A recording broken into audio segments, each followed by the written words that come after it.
നമസ്കാരം. എല്ലാവർക്കും സുഖല്ലേ? ശബ്ദം കേൾക്കാനില്ല. നമസ്കാരം. ആദ്യം തന്നെ ഇങ്ങനെ ഒരു വേദിയിൽ ഇവിടെ നിൽക്കാൻ, ഇവിടെ ഇരിക്കാനും ചേച്ചിയോടൊപ്പം ഇങ്ങനെ ഒരു വേദി പങ്കിടാനും സാധിച്ചതിൽ ഒരുപാട് സന്തോഷം. ഇത്രയും വലിയ ആളുകളുടെ മുമ്പിൽ ഇങ്ങനെ ഒരു വേദി കിട്ടിയതിൽ ഒരുപാട് സന്തോഷം. ഒരുപാട് സന്തോഷത്തിന് വേറെയും ഒന്ന് രണ്ട് കാര്യങ്ങളുണ്ട്. ഒന്ന്, ഞാൻ ഒരുപാട് കാലം നടന്ന സ്ഥലമാണിത്.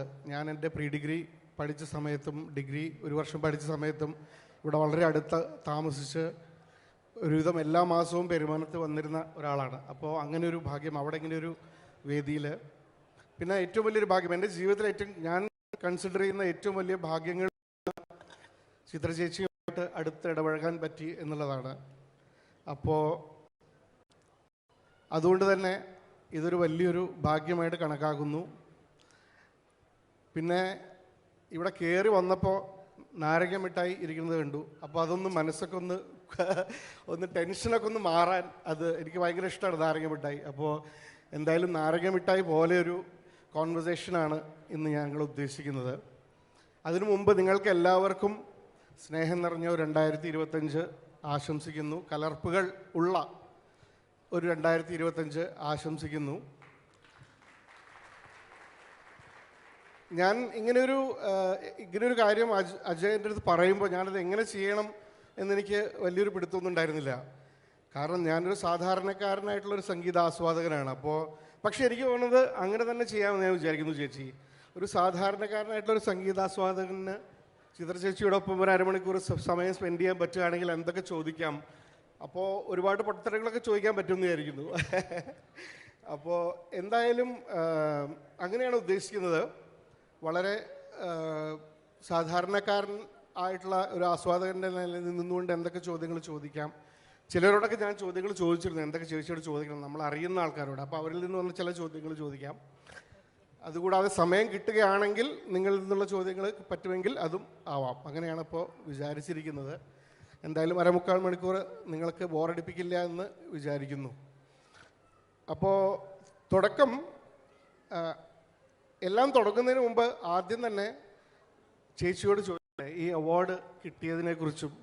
ഈ അവാർഡ് ചേച്ചിക്ക് ഒരുപാട് അവാർഡുകൾ കിട്ടിയിട്ടുണ്ട്, ഇനിയും കിട്ടട്ടെ. പക്ഷേ ഇപ്പോൾ ഇവിടെ ഇങ്ങനെ നിൽക്കുമ്പോൾ ഒരു അവാർഡ് കിട്ടുമ്പോൾ എന്താണ് മനസ്സിൽ തോന്നുന്നത്? ആദ്യം തന്നെ എല്ലാവർക്കും എൻ്റെ വലിയൊരു നമസ്കാരം. പെരുവനത്ത് ഞാൻ വരുന്നത് ആദ്യമായിട്ടാണ് എന്നാണ് എൻ്റെ ഓർമ്മ. മുമ്പ് വന്നിട്ടുള്ളതായിട്ട് എനിക്ക് ഓർമ്മയില്ല. അതും ഐവറി അവാർഡ് ഇത് 3ാമത്തെയാണ്. എനിക്ക് മുമ്പ് കിട്ടിയിട്ടുള്ളവരൊക്കെ വലിയ ആൾക്കാർക്കായിരുന്നു കിട്ടിയിട്ടുള്ളത്. അപ്പോൾ എന്നെ തിരഞ്ഞെടുത്തതിന് ആദ്യം തന്നെ എൻ്റെ ഒരു വലിയൊരു നന്ദി അറിയിക്കുന്നു. പിന്നെ പ്രത്യേകിച്ച് ഒരുപാട് സന്തോഷം എന്ന് വെച്ചാൽ ഞാൻ ആദ്യമായിട്ട് സിനിമയ്ക്ക് വേണ്ടി വരികൾ പാടുന്നത് സത്യൻ അന്തിക്കാട് സാറിൻ്റെ വരികളാണ്. അപ്പോൾ അദ്ദേഹത്തിൻ്റെ കയ്യിൽ നിന്ന് എനിക്ക് ഇത് സ്വീകരിക്കാൻ പറ്റി എന്നുള്ളത് അതിനേക്കാൾ ഒരുപാട് സന്തോഷം. ഞാൻ എന്നും അതിന് ദൈവത്തോട് നന്ദി പറയുന്നു. പിന്നെ കിഷൻജി, ഇദ്ദേഹം ഏഷ്യാനെറ്റിൻ്റെ ഹെഡൊക്കെ ആണെങ്കിലും പാട്ടെന്ന് പറഞ്ഞ് ഇത്രയും ഒരു ഭ്രമമുള്ള ഒരാൾ പാടുകയും ചെയ്യും.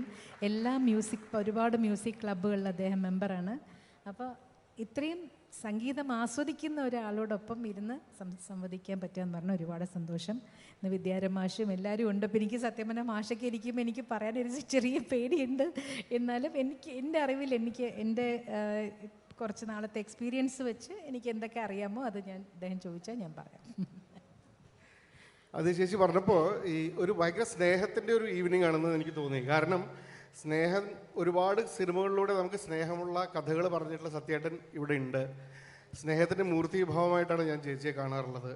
ഇതിന് ശേഷം വരുന്ന ഷഹബാസ് അമൻ ഒരു സ്നേഹ ഗായകനായിട്ടാണ് ഞാൻ കണക്കാക്കിയിട്ടുള്ളത്. അതുകൊണ്ട് തന്നെ ഇതൊരു സ്നേഹത്തിൻ്റെ ഈവനിങ് കൂടെയാണ്. എന്തായാലും നമുക്ക് അങ്ങനെ ഒരു ഫ്ലോ ഒന്നുമില്ല, നമുക്ക് അങ്ങനെ സംസാരിച്ച് പോവാം എന്നാണ്. ടോപ്പിക് ഭയങ്കര ഗംഭീരമാണെങ്കിലും നമുക്ക് അങ്ങനെ സംസാരിച്ച് പോകാം എന്നാണ് ഞാൻ കരുതുന്നത്. അപ്പോൾ ചേച്ചിയുടെ വളരെ ഫേമസ് ആയിട്ടുള്ള ഒരു ആരാധകനുണ്ട്, സിബി എന്ന് പറഞ്ഞിട്ട്. സിബി ഈ അടുത്തിടയ്ക്ക് ഒരു ഇൻ്റർവ്യൂവിൽ സിബി ചേച്ചിയെ പറ്റി പറയുകയുണ്ടായി. ചേച്ചിയെ വരയ്ക്കാൻ വളരെ എളുപ്പമാണ് എന്ന്. അതായത് KS ചിത്രയെ വരയ്ക്കാൻ ഭയങ്കര എളുപ്പമാണ്. ഒരു അമ്പിളി വട്ടം വരച്ചിട്ട് കുറേ പുഞ്ചിരി വാരി വിതറിയാൽ അത് KS ചിത്രയായി എന്നാണ് CB പറഞ്ഞത്. അപ്പോൾ എനിക്കും അങ്ങനെ തോന്നിയിട്ടുണ്ട്. കാരണം ഞാൻ ഇതിനു മുമ്പ് ഞാൻ ചിലരോടൊക്കെ പറഞ്ഞിട്ടുണ്ട്, സ്നേഹത്തിനെ ഞാൻ കണ്ടിട്ടുണ്ട് പട്ടുസാരി ഉടുത്ത് കുറിയൊക്കെ തൊട്ടിട്ടാണ് നടക്കാറ് എന്ന് ഞാൻ പറഞ്ഞിട്ടുണ്ട്. അതുപോലെ ചേച്ചിയെ പലരും പലതാണ്. അപ്പോൾ കുയിൽ, ചിന്നക്കുയിൽ എന്ന് തമിഴിൽ വിളിക്കുന്നു, വാനമ്പാടി എന്ന് നമ്മൾ പറയുന്നു, അല്ലെങ്കിൽ സംഗീത സരസ്വതി എന്ന് പറയുന്നു, പിയ ബസന്തി എന്ന് നോർത്തിലുള്ളവരൊക്കെ പറയുന്നു. 46 വർഷമായി അല്ലേ? 25,000-30,000 പാട്ടുകൾ. അത് എക്സാജറേഷൻ ആണ്, അത്രയൊന്നുമില്ല അല്ലെ? 79 കണക്കാക്കണ്ട അല്ലേ? 18,000. 18,000 ഉള്ളൂ. ഓക്കെ. ഓരോരുത്തർ എഴുതുമ്പോ അത് 25-30 അവരവരുടെ മനോധർമ്മത്തിന് അങ്ങ് എഴുതുന്നതാണ്. നമ്മൾ കൊടുത്തിട്ടുള്ള അപ്പോൾ വിക്കിപീഡിയ മാറ്റേണ്ടി വരും. 18,000. അപ്പോൾ ഒരുപാട് പാട്ടുകൾ, 25ഓളം ഭാഷകൾ. അത് ശരിയല്ലേ? ഭാഷകൾ ശരിയാണ്. അപ്പോൾ ഭാഷകളുടെ ഇൻഫ്ലുവൻസിനെ കുറിച്ച് നമുക്ക് സംസാരിക്കാം.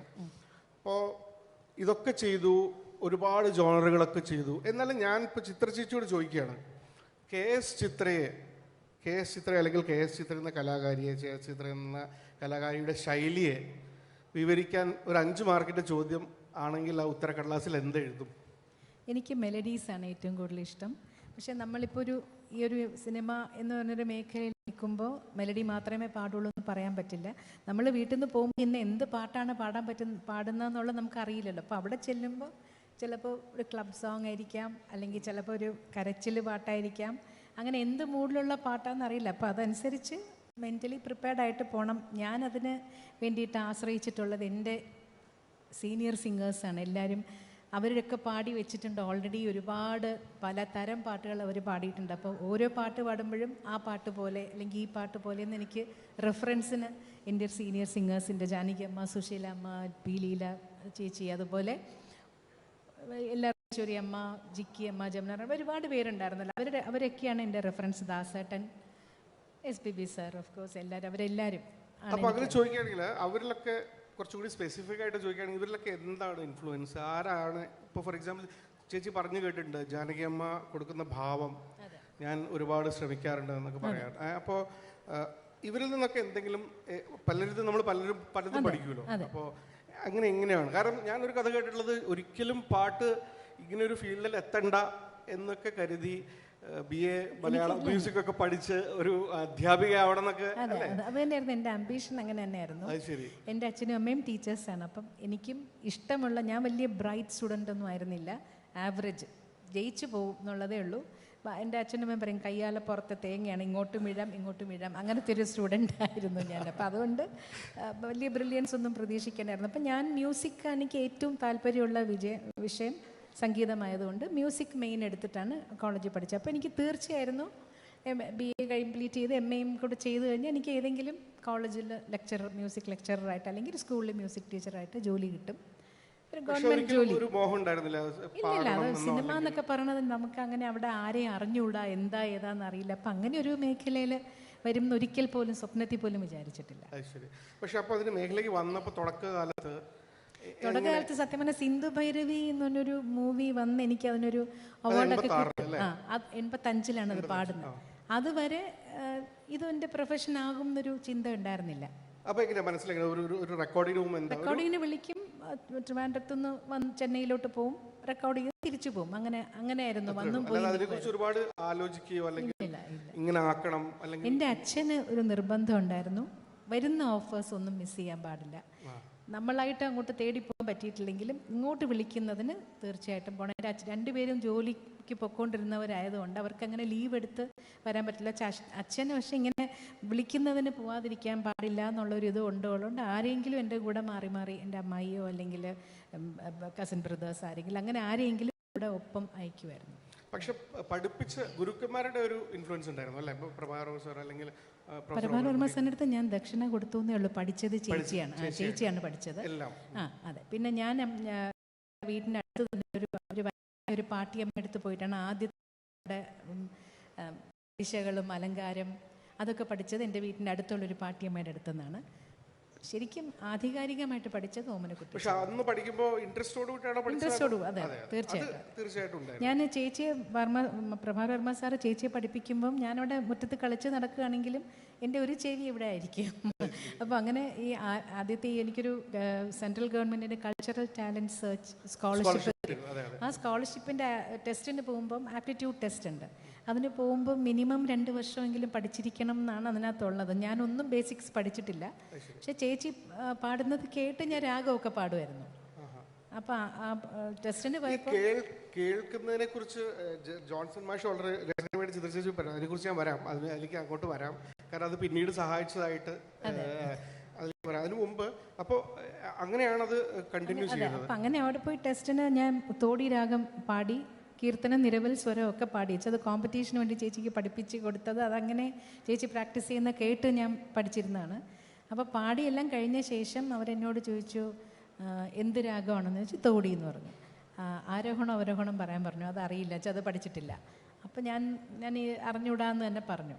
പക്ഷെ എനിക്ക് അവർ അത് തന്നു. അപ്പം എൻ്റെ അടുത്ത് പറഞ്ഞ അതിനകത്ത് ഞാൻ പാടിയ ഒരു ഫ്രേസിനകത്ത് അസാവേരി എന്ന് പറഞ്ഞ രാഗത്തിൻ്റെ ഒരു ഛായ വന്നിട്ടുണ്ട്. അപ്പം അപ്പോൾ അവർക്ക് മനസ്സിലായി ഞാൻ പഠിച്ചിട്ടില്ല എന്നുള്ളത്.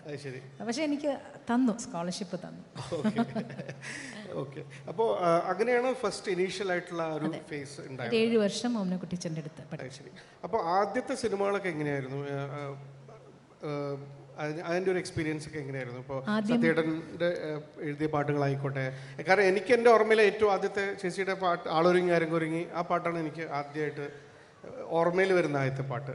എൻ്റെ ആദ്യം റെക്കോർഡ് ചെയ്ത പാട്ടെന്ന് പറയുന്നത് ജ്യോതിസേ ദിവ്യ ജ്യോതിസേ എന്ന് പറഞ്ഞൊരു പാട്ടാണ്. ആ സിനിമ ഇറങ്ങി OVR സാറായിരുന്നു എൻ്റെ സംഗീതം.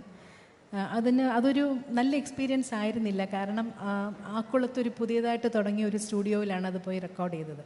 അവിടെ ഭയങ്കര പവർ ഫ്ലക്ച്വേഷനും ഒക്കെ കാരണം ഒരു 7 മണി വരെ അത് റെക്കോർഡ് ചെയ്യാൻ പറ്റിയില്ല. പിന്നെ 7 മണിയാകുമ്പോൾ കൂടുമല്ലോ, ഫ്ലക്ച്വേഷൻ കൂടാൻ തുടങ്ങി. അങ്ങനെ വേഗം റെക്കോർഡ് ചെയ്തിട്ട് വന്നു. അത് പിന്നെ ഇറങ്ങിയോ ഇല്ലയെന്നൊന്നും എനിക്ക് അതിനെക്കുറിച്ച് കൂടുതൽ അറിയാം. പക്ഷെ രാവിലെ മുതൽ ഇങ്ങനെ 7 മണി വരെ അവിടെ തന്നെ ഇരുന്നു എന്നുള്ള കാര്യം എനിക്ക് നല്ല ഓർമ്മയുണ്ട്. അതിനുശേഷം രണ്ടാമത് ട്രിവാൻഡ്രത്ത് ചിത്രാഞ്ജലി സ്റ്റുഡിയോ വന്ന ശേഷം അവിടെ അന്ന് KS ഗോപാലകൃഷ്ണൻ സാറിൻ്റെ ഡയറക്ഷനിൽ താരുണ്യം എന്നാണ് അന്ന് പേര് പറഞ്ഞത്. പക്ഷെ അട്ടഹാസം പിന്നെയായി. ഒഫീഷ്യലി ആദ്യം പുറത്ത് വന്ന സിനിമ ഞാനേകനാണ്. അതിലാണ് ഞാൻ സത്യനന്ദിക്കാട് സാറിൻ്റെ വരികൾ, 2 പാട്ടുകളും അദ്ദേഹത്തിൻ്റെ വരികളാണ് പാടിയത്. അത് ശരി. പക്ഷെ അപ്പോൾ ആളൊരുങ്ങി അരങ്ങൊരുങ്ങി അല്ലെങ്കിൽ രജനി പറയൂ ഇതൊക്കെ ഹിറ്റായപ്പോൾ ഒക്കെ അത് അറിഞ്ഞിരുന്നോ? അതായത് ആ ഒരു സ്വയം ഒരു ബോധം ഉണ്ടായിരുന്നു അത് ഞാൻ പാടിയ പാട്ടുകളൊക്കെ ഹിറ്റായി? അല്ലെങ്കിൽ ഓഫ്കോഴ്സ് അന്ന് അങ്ങനെ മീഡിയ അങ്ങനെ ഒന്നും ഇല്ലെങ്കിൽ ഒന്നുമില്ല, ജീവിതം അതുപോലെ തന്നെ സാധാരണ പോലെ അത്രേ ഉള്ളൂ. ഓക്കെ.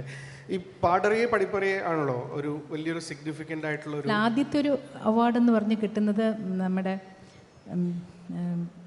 ട്രിവാൻഡ്രത്തെ ഒരു ഓർഗനൈസേഷനിൽ പെട്ടെന്ന് പേര് മറന്നുപോയി,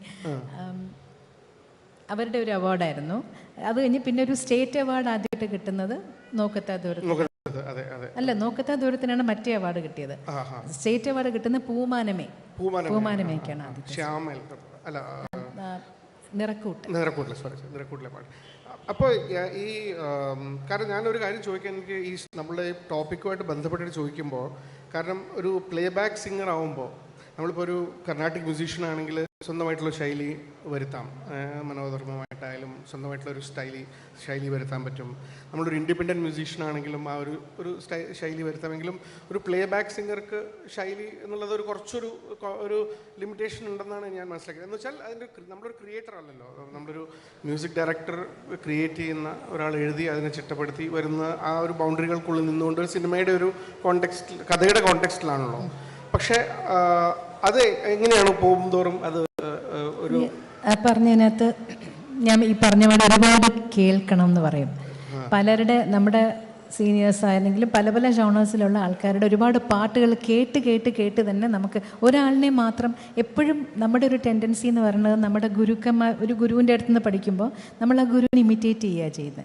അപ്പം നമ്മൾ ആ ഒരു സ്റ്റൈല് മാത്രമേ കേൾക്കുന്നുള്ളൂ. അതുകൊണ്ടാണ് ഒരുപാട് പേരുടെ കേൾക്കാൻ പറയുന്നത്. ഒരുപാട് പേരുടെ കേട്ടിട്ട് ട്രൈ ചെയ്യുമ്പോൾ നമുക്ക് നമ്മുടേതായിട്ടുള്ളൊരു ശൈലി അതിൽ നിന്ന് വരും. ഞാൻ മനസ്സിൽ പോലെ എന്ന് വിചാരിച്ച് പാടിയാലും എനിക്ക് ഞാൻ പാടുന്നതായിട്ടേ വരുള്ളൂ. ജാനകിയമ്മ പറഞ്ഞ പോലെ എനിക്ക് പാടാൻ പറ്റില്ല. അങ്ങനെയാണ് വരുന്നത്. പക്ഷെ ഞാൻ ഒരുപാട് കേൾക്കുമായിരുന്നു. സുശീലമ്മയുടെ, ജാനകിയമ്മയുടെ, വാണിയമ്മയുടെ, ഈശ്വരിയമ്മയുടെ എല്ലാവരുടെയും പാട്ടുകൾ ഒരുപാട് കേൾക്കാറുണ്ട്. ലതാജി, ആശാജി, ഗീതാ ദത്ത് അവരുടെ. ചേച്ചിക്ക് ആക്ച്വലി തൊണ്ടയ്ക്ക് ചെറിയൊരു അസുഖതകളോട് മരുന്ന് കഴിച്ചിരിക്കുകയാണ്. അതുകൊണ്ട് ഒരുപാട് ഞാൻ പാടാൻ എനിക്കറിയാം. നിങ്ങളെല്ലാവരും ചേച്ചിയുടെ സംഭാഷണത്തിനോടൊപ്പം തന്നെ പാട്ടും കേൾക്കാൻ വേണ്ടിയിട്ടാണ് വന്നതെന്ന് എനിക്ക് നല്ലോണം അറിയാം. എന്നാലും ചെറിയൊരു ഇങ്ങനെയുള്ളതുകൊണ്ട് ഞാൻ ഒരുപാട് ബുദ്ധിമുട്ടിക്കില്ല. എന്നാലും ജാനകിയമ്മയുടെ ഏറ്റവും ഇഷ്ടപ്പെട്ടുള്ള ഒരു പാട്ട് ഏതെങ്കിലും ഇപ്പോൾ ഒരു ഓർത്ത് പാടാൻ ഏതെങ്കിലും ഒരു? ജാനകിയമ്മയുടെ ഞാൻ എപ്പോഴും കൂടുതൽ ഒരുപാട് പാടിയിട്ടുള്ള പാട്ട് തളിരിട്ട കിനാക്കൾ തൻ താമരമാല വാങ്ങാൻ വിളിച്ചിട്ടും വരുന്നില്ല വിരുന്നുകാരൻ. തളിരിട്ട കിനാക്കൾ തൻ താമരമാല വാങ്ങാൻ വിളിച്ചിട്ടും വരുന്നില്ല വിരുന്നുകാരൻ. നിന്റെ വിരുന്നുകാരൻ.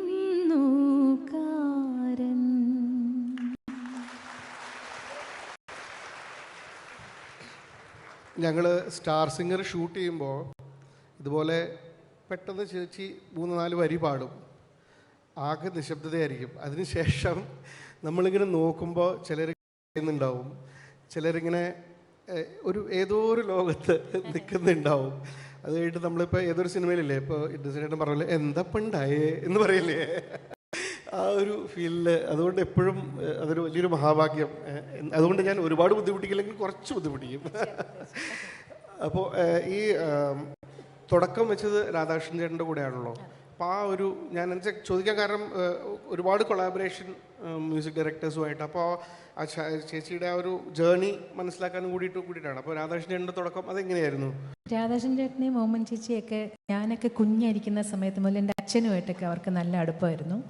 അവർ രണ്ടുപേരും ചേർന്ന് കച്ചേരിയൊക്കെ ചെയ്യുമായിരുന്നു. അപ്പോൾ എൻ്റെ വീടിനടുത്തുള്ള ഒരു അമ്പലത്തിൽ രാധാകൃഷ്ണൻ മോമൻ ചേച്ചിയും കൂടെ ഒരുമിച്ച് കച്ചേരി ചെയ്യാനായിട്ട് വന്നപ്പോൾ ആദ്യം റെസ്റ്റ് ചെയ്യാൻ വന്നത് ഞങ്ങളുടെ വീട്ടിലാണ്. അതെനിക്ക് 2 വയസ്സൊറ്റേ ഉള്ളൂ.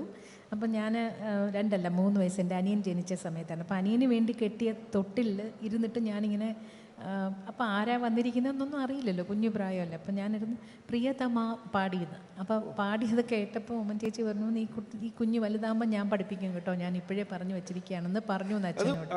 വാക്കുകളൊക്കെ കറക്റ്റായിട്ട് പാടുമായിരുന്നു. അങ്ങനെയാണ് കുട്ടി പാടുന്ന രീതിയിൽ പാടി. എനിക്ക് അറിഞ്ഞൂടെ, ഓർമ്മയില്ല. അതൊക്കെ ഉമ്മൻ ചേച്ചി തന്നെ പറഞ്ഞ് ഞാൻ മനസ്സിലാക്കിയതാണ്.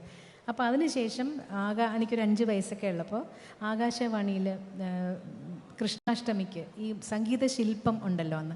അപ്പോൾ സംഗീത ശില്പം റെക്കോർഡ് ചെയ്യാനായിട്ട് അപ്പോൾ 2 വയസ്സുള്ളൊരു കൃഷ്ണൻ്റെ ശബ്ദം വേണം. അപ്പോൾ അതിന് വേണ്ടി എന്നെ രാധാകൃഷ്ണൻ ചേട്ടൻ വന്ന് എടുത്തുകൊണ്ട് പോയി. അങ്ങനെ കൊണ്ടുപോയിട്ട് ആ 2 വയസ്സുള്ള കൃഷ്ണന് വേണ്ടിയിട്ട് എൻ്റെ പേര് കണ്ണനുണ്ണി, എനിക്ക് വയസ്സ് 2 എൻ്റെ കാലിലെ പാദസരം പോലെ എനിക്ക് ചിരിക്കാൻ അറിയാം എന്നൊക്കെ പറഞ്ഞ ഒരു 4 വരി. അതാണ് ആദ്യമായിട്ട് പുറത്ത് പോയി പാടുന്നത്. പിന്നെ അതിനുശേഷം ആ സിനിമയുടെ പേരെന്തായിരുന്നു, കുട്ടികളുടെ ഒരു സിനിമ കുമ്മാട്ടിയിൽ ഞങ്ങൾ ഗ്രൂപ്പായിട്ട് അതിനകത്ത് ഒരു 2 പേര് ഡബിങ്ങും ചെയ്തിട്ടുണ്ട്. ഞാനും ഉണ്ട് ബീന ചേച്ചി ഇല്ല. ഞങ്ങൾ ആകാശവാണിയിലെ കുട്ടികളുടെ ഗായക സംഘത്തിലുള്ള എല്ലാവരും കലാദേവി എന്നൊക്കെ പറഞ്ഞ ഞങ്ങളെല്ലാവരും കൂടെ ആയിട്ടായിരുന്നു കുമ്മാട്ടി റെക്കോർഡ് ചെയ്തിട്ടുണ്ട്. അതിനകത്ത് 2 പേര് ഡബ് ചെയ്തിട്ടുണ്ട് ആദ്യമായിട്ട്. ചെറിയ കുട്ടിയായിരുന്ന സമയത്തല്ലേ? അതെ, കുട്ടിയായിരുന്ന സ്കൂളിൽ പഠിക്കുന്ന സമയത്ത് അതായിരുന്നു തുടക്കം. പിന്നെ അപ്പം മുതൽ രാധാകൃഷ്ണൻ ചേട്ടൻ്റെ ഇതുപോലെ ട്രിവാൻഡ്രത്തെ റെക്കോർഡിംഗ് സ്റ്റുഡിയോ വന്നതുകൊണ്ടാണ് അവിടെയുള്ള ടാലൻറ്റഡ് കുട്ടികളെ ഒന്ന് ഇൻട്രൊഡ്യൂസ് ചെയ്യാമെന്ന് പറഞ്ഞിട്ട് അങ്ങനെ സത്യനന്ദിക്കാട് സാറിന് എന്നെക്കാൾ കൂടുതൽ അത് ഓർമ്മയുണ്ടാവും. അങ്ങനെ ഞങ്ങളൊക്കെ പുതുമുഖമാണ്, ട്രൈ ചെയ്ത് നോക്കാമെന്ന് വിചാരിച്ചിട്ടായിരിക്കും വിളിച്ചുകൊണ്ട് കൊണ്ടുപോയി പഠിച്ചത്. എൻ്റെ ചേച്ചിയും പാടിയിട്ടുണ്ടായിരുന്നു അതിനകത്ത്. ഈ സിനിമയിലല്ല, അതിന് മുമ്പ് വനമാലി നിൻ ആ ഒരു പാട്ടുണ്ട്.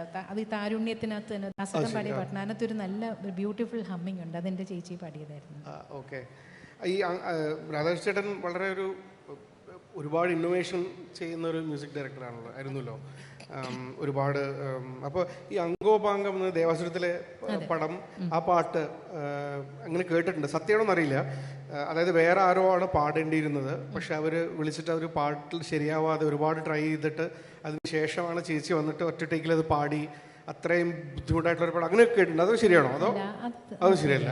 അങ്ങനെ ഉണ്ടായത് സാറിനറിയാം, ആദ്യത്തെ ഞാനേകനാണിൽ രജനി പറയൂ എന്നുള്ള പാട്ടാണ്.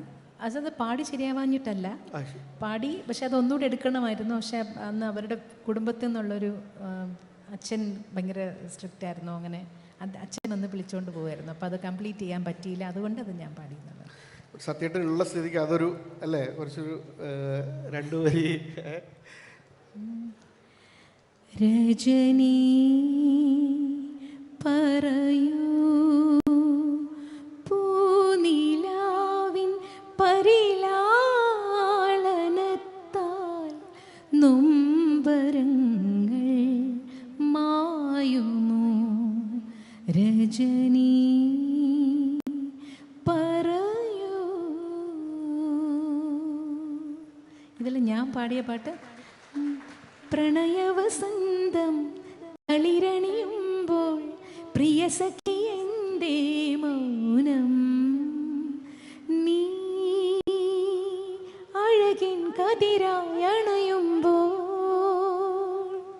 സിരകളിലേതോ പുതിയ വികാരം അലിയുകയാണിൻ വിഷാദം.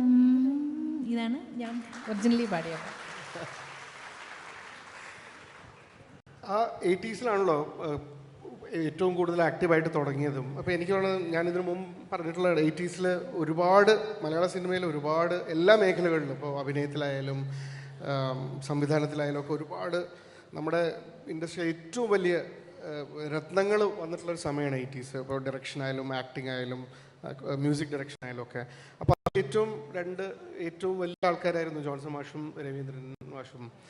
ഇവർ രണ്ടുപേരും വളരെ ഡിഫറെൻ്റ് ആയിട്ടുള്ള ആൾക്കാരുമായിരുന്നല്ലോ.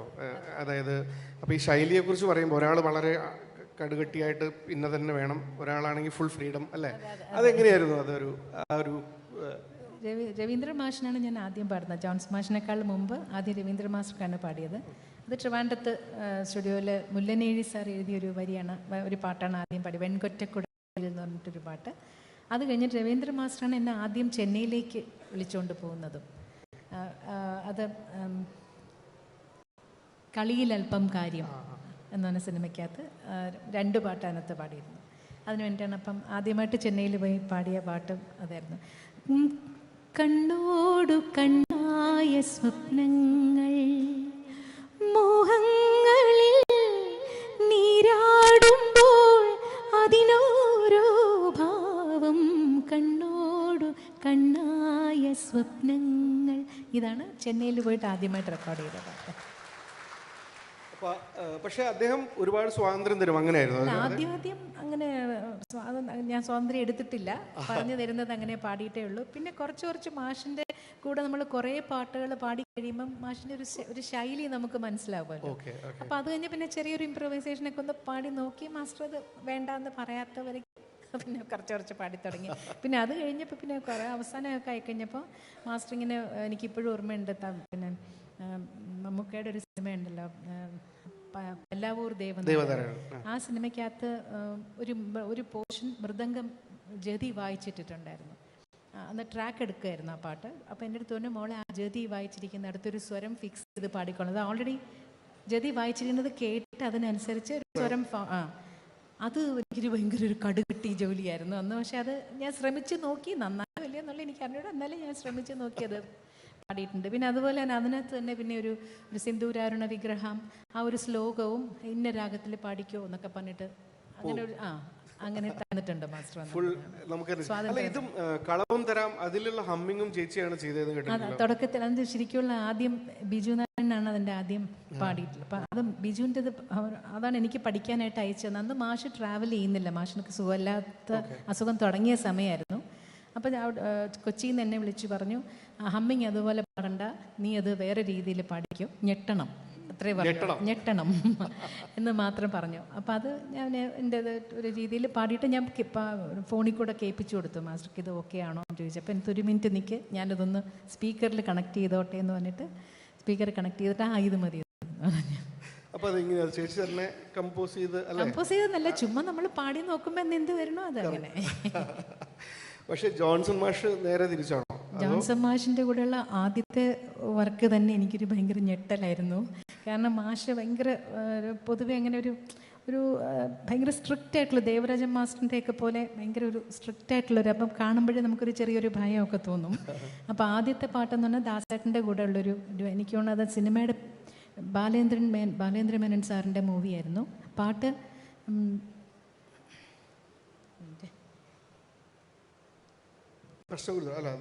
അല്ല അതിനൊക്കെ മുമ്പാണ്.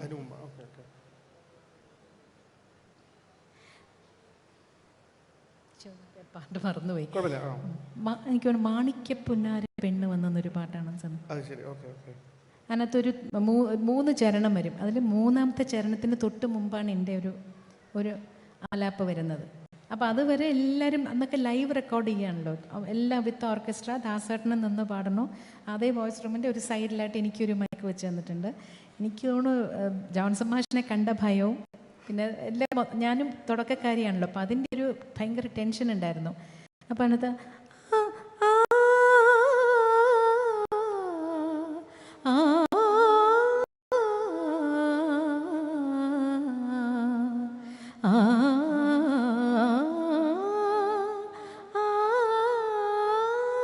ഇതാണ് ഹമ്മിങ്. എനിക്ക് വരുന്നില്ല, ടേക്ക് ആകുമ്പോൾ അത് മറന്നു പോണു. അവസാനം ഒരു 2-3 ടേക്ക് ഞാൻ കാരണം തന്നെ പോയി. എല്ലാവരും വായിക്കുകയല്ലേ. അപ്പം ജോൺസൺ മാഷ് മൈക്കിൽ കൂടെ ദാസേട്ടാ ആ കുട്ടിയോടൊന്ന് മര്യാദയ്ക്ക് പാടാൻ പറഞ്ഞേ. അതുകൂടെ കേട്ടപ്പോൾ ഞാൻ കംപ്ലീറ്റ്ലി പോയി. പക്ഷേ ആ തേർഡ് BGM ഇപ്പോൾ ദാസേട്ടൻ്റെ ഹെഡ്ഫോണൊക്കെ ഊരി അവിടെ വെച്ചിട്ട് ശബ്ദം ഉണ്ടാക്കാതെ നടന്നിട്ട് എൻ്റെ അടുത്ത് ഇങ്ങനെ വരച്ച് കാണിച്ചു ആ നോട്ടിലേക്ക് വരണം എന്ന്. അങ്ങനെയാണ് ആ ടേക്ക് ഓക്കെ ചെയ്തത്. ഞാനപ്പോൾ ആലോചിച്ചു ദാസേട്ടനും കൂടെ ഒന്ന് ദേഷ്യപ്പെട്ടിരുന്നെങ്കിൽ ഞാൻ അവിടെ തീർന്നേനെ. പക്ഷെ അപ്പോൾ അത്രയും ഒരു സപ്പോർട്ട് ദാസേട്ടൻ്റെ ഭാഗത്ത് നിന്ന് ഉണ്ടായിരുന്നു. പക്ഷേ ഞാനിത് പറയുമ്പോൾ ഇതിനനുബന്ധമായിട്ട് പറയാൻ, ചേച്ചി നമ്മൾ മ്യൂസിക് ഷോ ഒക്കെ ചെയ്യുമ്പോൾ ഓരോ കുട്ടികളുടെ അടുത്തും ഈ പറഞ്ഞത്, അതായത് ഓരോ ചെറിയ ചെറിയ കാര്യങ്ങൾ പോലും അവരുടെ അടുത്ത് പോയി പറയും. ഇപ്പം നമ്മൾ റിഹേഴ്സൽസ് ഒക്കെ ചെയ്യുന്ന സമയത്ത് ചേച്ചി പോയിട്ട് ഓരോ ചെറിയ കാര്യങ്ങൾ അവരെ പോയിട്ട് ഇപ്പം നമുക്ക് എന്തൊരു സന്തോഷം തരും. കാരണം അത് ചെയ്യേണ്ട ആവശ്യമില്ല ശരിക്കും പറഞ്ഞു കഴിഞ്ഞാൽ. പക്ഷേ ആ ഓരോരുത്തരെയും അത്രയും പെർഫെക്റ്റ് ആക്കാൻ വേണ്ടിയിട്ട് ചേച്ചി എടുക്കുന്ന ഒരു പ്രയത്നം, അത് എനിക്കൊന്ന് എവിടെ നിന്നൊക്കെ വന്നിട്ടുള്ളതാണ്. വി ക്യാരി ദ തിങ് എന്നല്ലേ പറയാം നമ്മളെപ്പോഴും, വി ആർ ഓൺലി ക്യാരിയേഴ്സ് എന്ന് പറയും. അപ്പോൾ പിന്നെ അത് കഴിഞ്ഞ് പിന്നെ ജോൺസൺ മാഷിൻ്റെ പാട്ടിന് ചെന്നൈക്ക് വന്ന് റെക്കോർഡ് ചെയ്തതാണ്. ആരോമലേ ഇന്നാരോമലേ നിന്നാലിന്നാത്മാവു ശ്രീകോവിലായി എന്നൊരു പാട്ട്. അതാണ് പിന്നെ അതിനുശേഷം സമാധാനമായിട്ട് പാടിയ പാട്ട്. ഒരുപാട് നല്ല പാട്ടുകൾ ജോൺസൺ മാഷ് എപ്പോഴും പറയണ ഒരു, ഇപ്പം ആദ്യത്തേത് ടെൻഷനിൽ ഇങ്ങനെ ഒരു ദുരനുഭവം ആയിരുന്നെങ്കിലും പിന്നെ എന്നോട് പറയായിരുന്നു, ഞാൻ പാട്ട് വേഗം പഠിക്കുന്നത് കൊണ്ട് ഒരു കാര്യം ചെയ്ത് റിട്ടയർ ചെയ്യുമ്പോൾ പാട്ടൊക്കെ റിട്ടയർ ചെയ്യുമ്പോൾ എൻ്റെ അസിസ്റ്റൻ്റായിട്ട് മ്യൂസിക് അസിസ്റ്റൻ്റായിട്ട് കൂടിക്കോ, അപ്പോൾ എനിക്ക് ജോലി എളുപ്പമാവും, പാട്ടുകാർക്ക് പാട്ട് പറഞ്ഞു കൊടുക്കാൻ എന്ന് പറഞ്ഞിരുന്നു എന്നോട്. അത് ആക്ച്വലി ഞാൻ ഇവിടെ എവിടെയോ വായിച്ചിട്ടുണ്ടായിരുന്നു, ജോൺസൺ മാഷ് പറഞ്ഞിട്ടുണ്ട്. അതായത് ഒരു പാട്ടിന് 6-7 വേറെ ട്യൂണുകൾ അദ്ദേഹം ഉണ്ടാക്കുമ്പോഴും ചിലപ്പോൾ അത് കഴിഞ്ഞിട്ട് ഡയറക്ടറും പ്രൊഡ്യൂസറൊക്കെ ഒരു ചിലപ്പോൾ 3ാമത്തെയോ 4ാമത്തെയോ ട്യൂണായിരിക്കും സെലക്ട് ചെയ്യുക. അതിൽ ചില ട്യൂണുകൾ അദ്ദേഹം തന്നെ മറന്നിട്ടുണ്ടാവും, പക്ഷേ ചേച്ചി മറക്കില്ല എന്നാണ്. അതായത് ഓരോ ട്യൂണും ചേച്ചിക്ക് ഓർമ്മയുണ്ടാവുന്നതാണ്. അതുകൊണ്ട് ജോൺസൺ മാഷ് വിളിച്ചിരുന്നത് ബ്ലോട്ടിംഗ് പേപ്പറാണ് ചിത്ര എന്ന് പറയുന്നത്. രവീന്ദ്ര മാഷാണ് പറഞ്ഞല്ലേ? Okay sorry. അപ്പോൾ പക്ഷെ അതാ മുമ്പ് കേൾക്കുന്നതിൻ്റെ ഒരു ഇതാണ് അല്ലേ, എങ്ങനെ അത് തീർച്ചയായിട്ടും അതിനൊരു വലിയ ശ്രദ്ധ, നമ്മൾ കുറച്ച് കൂടുതൽ ശ്രദ്ധയായിട്ടിരിക്കണം. എനിക്ക് ചെയ്യുന്ന കാര്യത്തിനോട് കൂടുതൽ കോൺസെൻട്രേഷൻ ഞാൻ ആ സമയത്ത് വേറൊന്നും ഒന്നുമില്ല. ഓക്കെ. അപ്പോൾ ആ പഠിക്കുന്ന സമയത്ത് അതാണ് ഏറ്റവും മോസ്റ്റ് ഇമ്പോർട്ടൻ്റ് ആയിട്ടുള്ള. അത് ഈ ശ്രദ്ധ പഠിപ്പിലില്ല കേട്ടോ. കാരണം അമ്മ കാലത്തെ ഇരുന്ന് പഠിച്ചാൽ ഉറങ്ങുന്നുണ്ട്, നടന്ന് പഠിക്കാൻ പറയും. അപ്പം മുറ്റത്ത് നടക്കുമ്പോൾ അപ്പുറത്ത് അമ്പലത്തിൽ നിന്ന് പാട്ട് വയ്ക്കും, പൊന്നമ്പല നടത്തു സ്വർണ്ണ ജസുശീലമ്മയുടെ ശബ്ദം. അതൊക്കെ അപ്പം കേട്ടതിൻ്റെ മനസ്സിൽ ഇപ്പോഴും ഉണ്ട്. ബുക്കിൽ